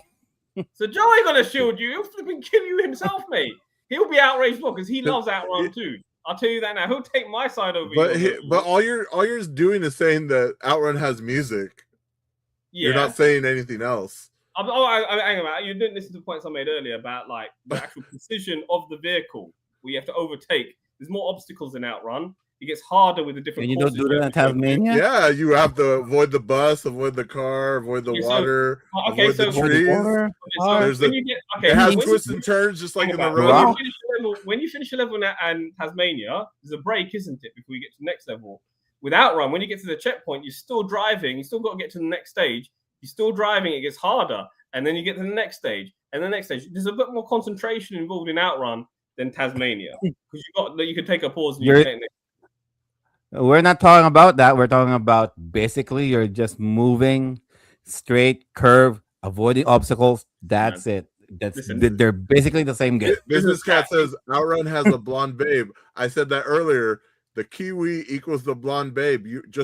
Your end goal at Outrun. Taz is just doing it on the way there. He's eating. Yeah. And you want to eat the blonde babe when you get there. It's a different kind of eating, and you know it. All right. Sir Juan even agrees with that. See, Outrun and Taz are the same. No debate. John listen. This guy, he just likes to do it to wind me up. That's why he's saying that. I'm not going to take him seriously. All right, he's crazy. Juan is just crazy. That's it. He's crazy. That's all. Anyway, thanks for joining. Thanks for joining us on this on this wonderful comparison video. I hope it was just as much fun for you. Listen to us go on about these games as it was for us talking about them and discussing all the various differences and what we preferred, what we didn't prefer. I think that's really all I have to say. So, do you want to take it home, Joe? All right. So 16-bit era games, guys. It's not the same as what we call nowadays with cross-platform. Okay, when we say PlayStation, Xbox, Steam, Switch, they're basically the same game. Back in the old days, it doesn't necessarily mean like that exactly. Okay, different developers but taking the same IP name. All right. So we'll just do our shameless plugs.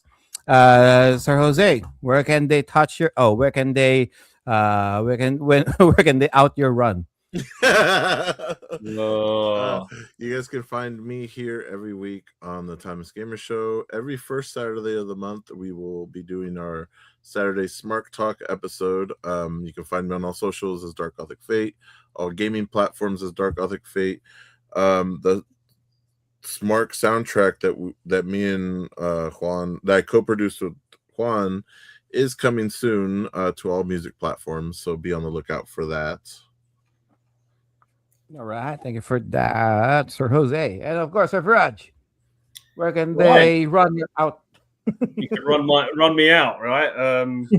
That's a cricket saying, isn't it? Run out, get run out.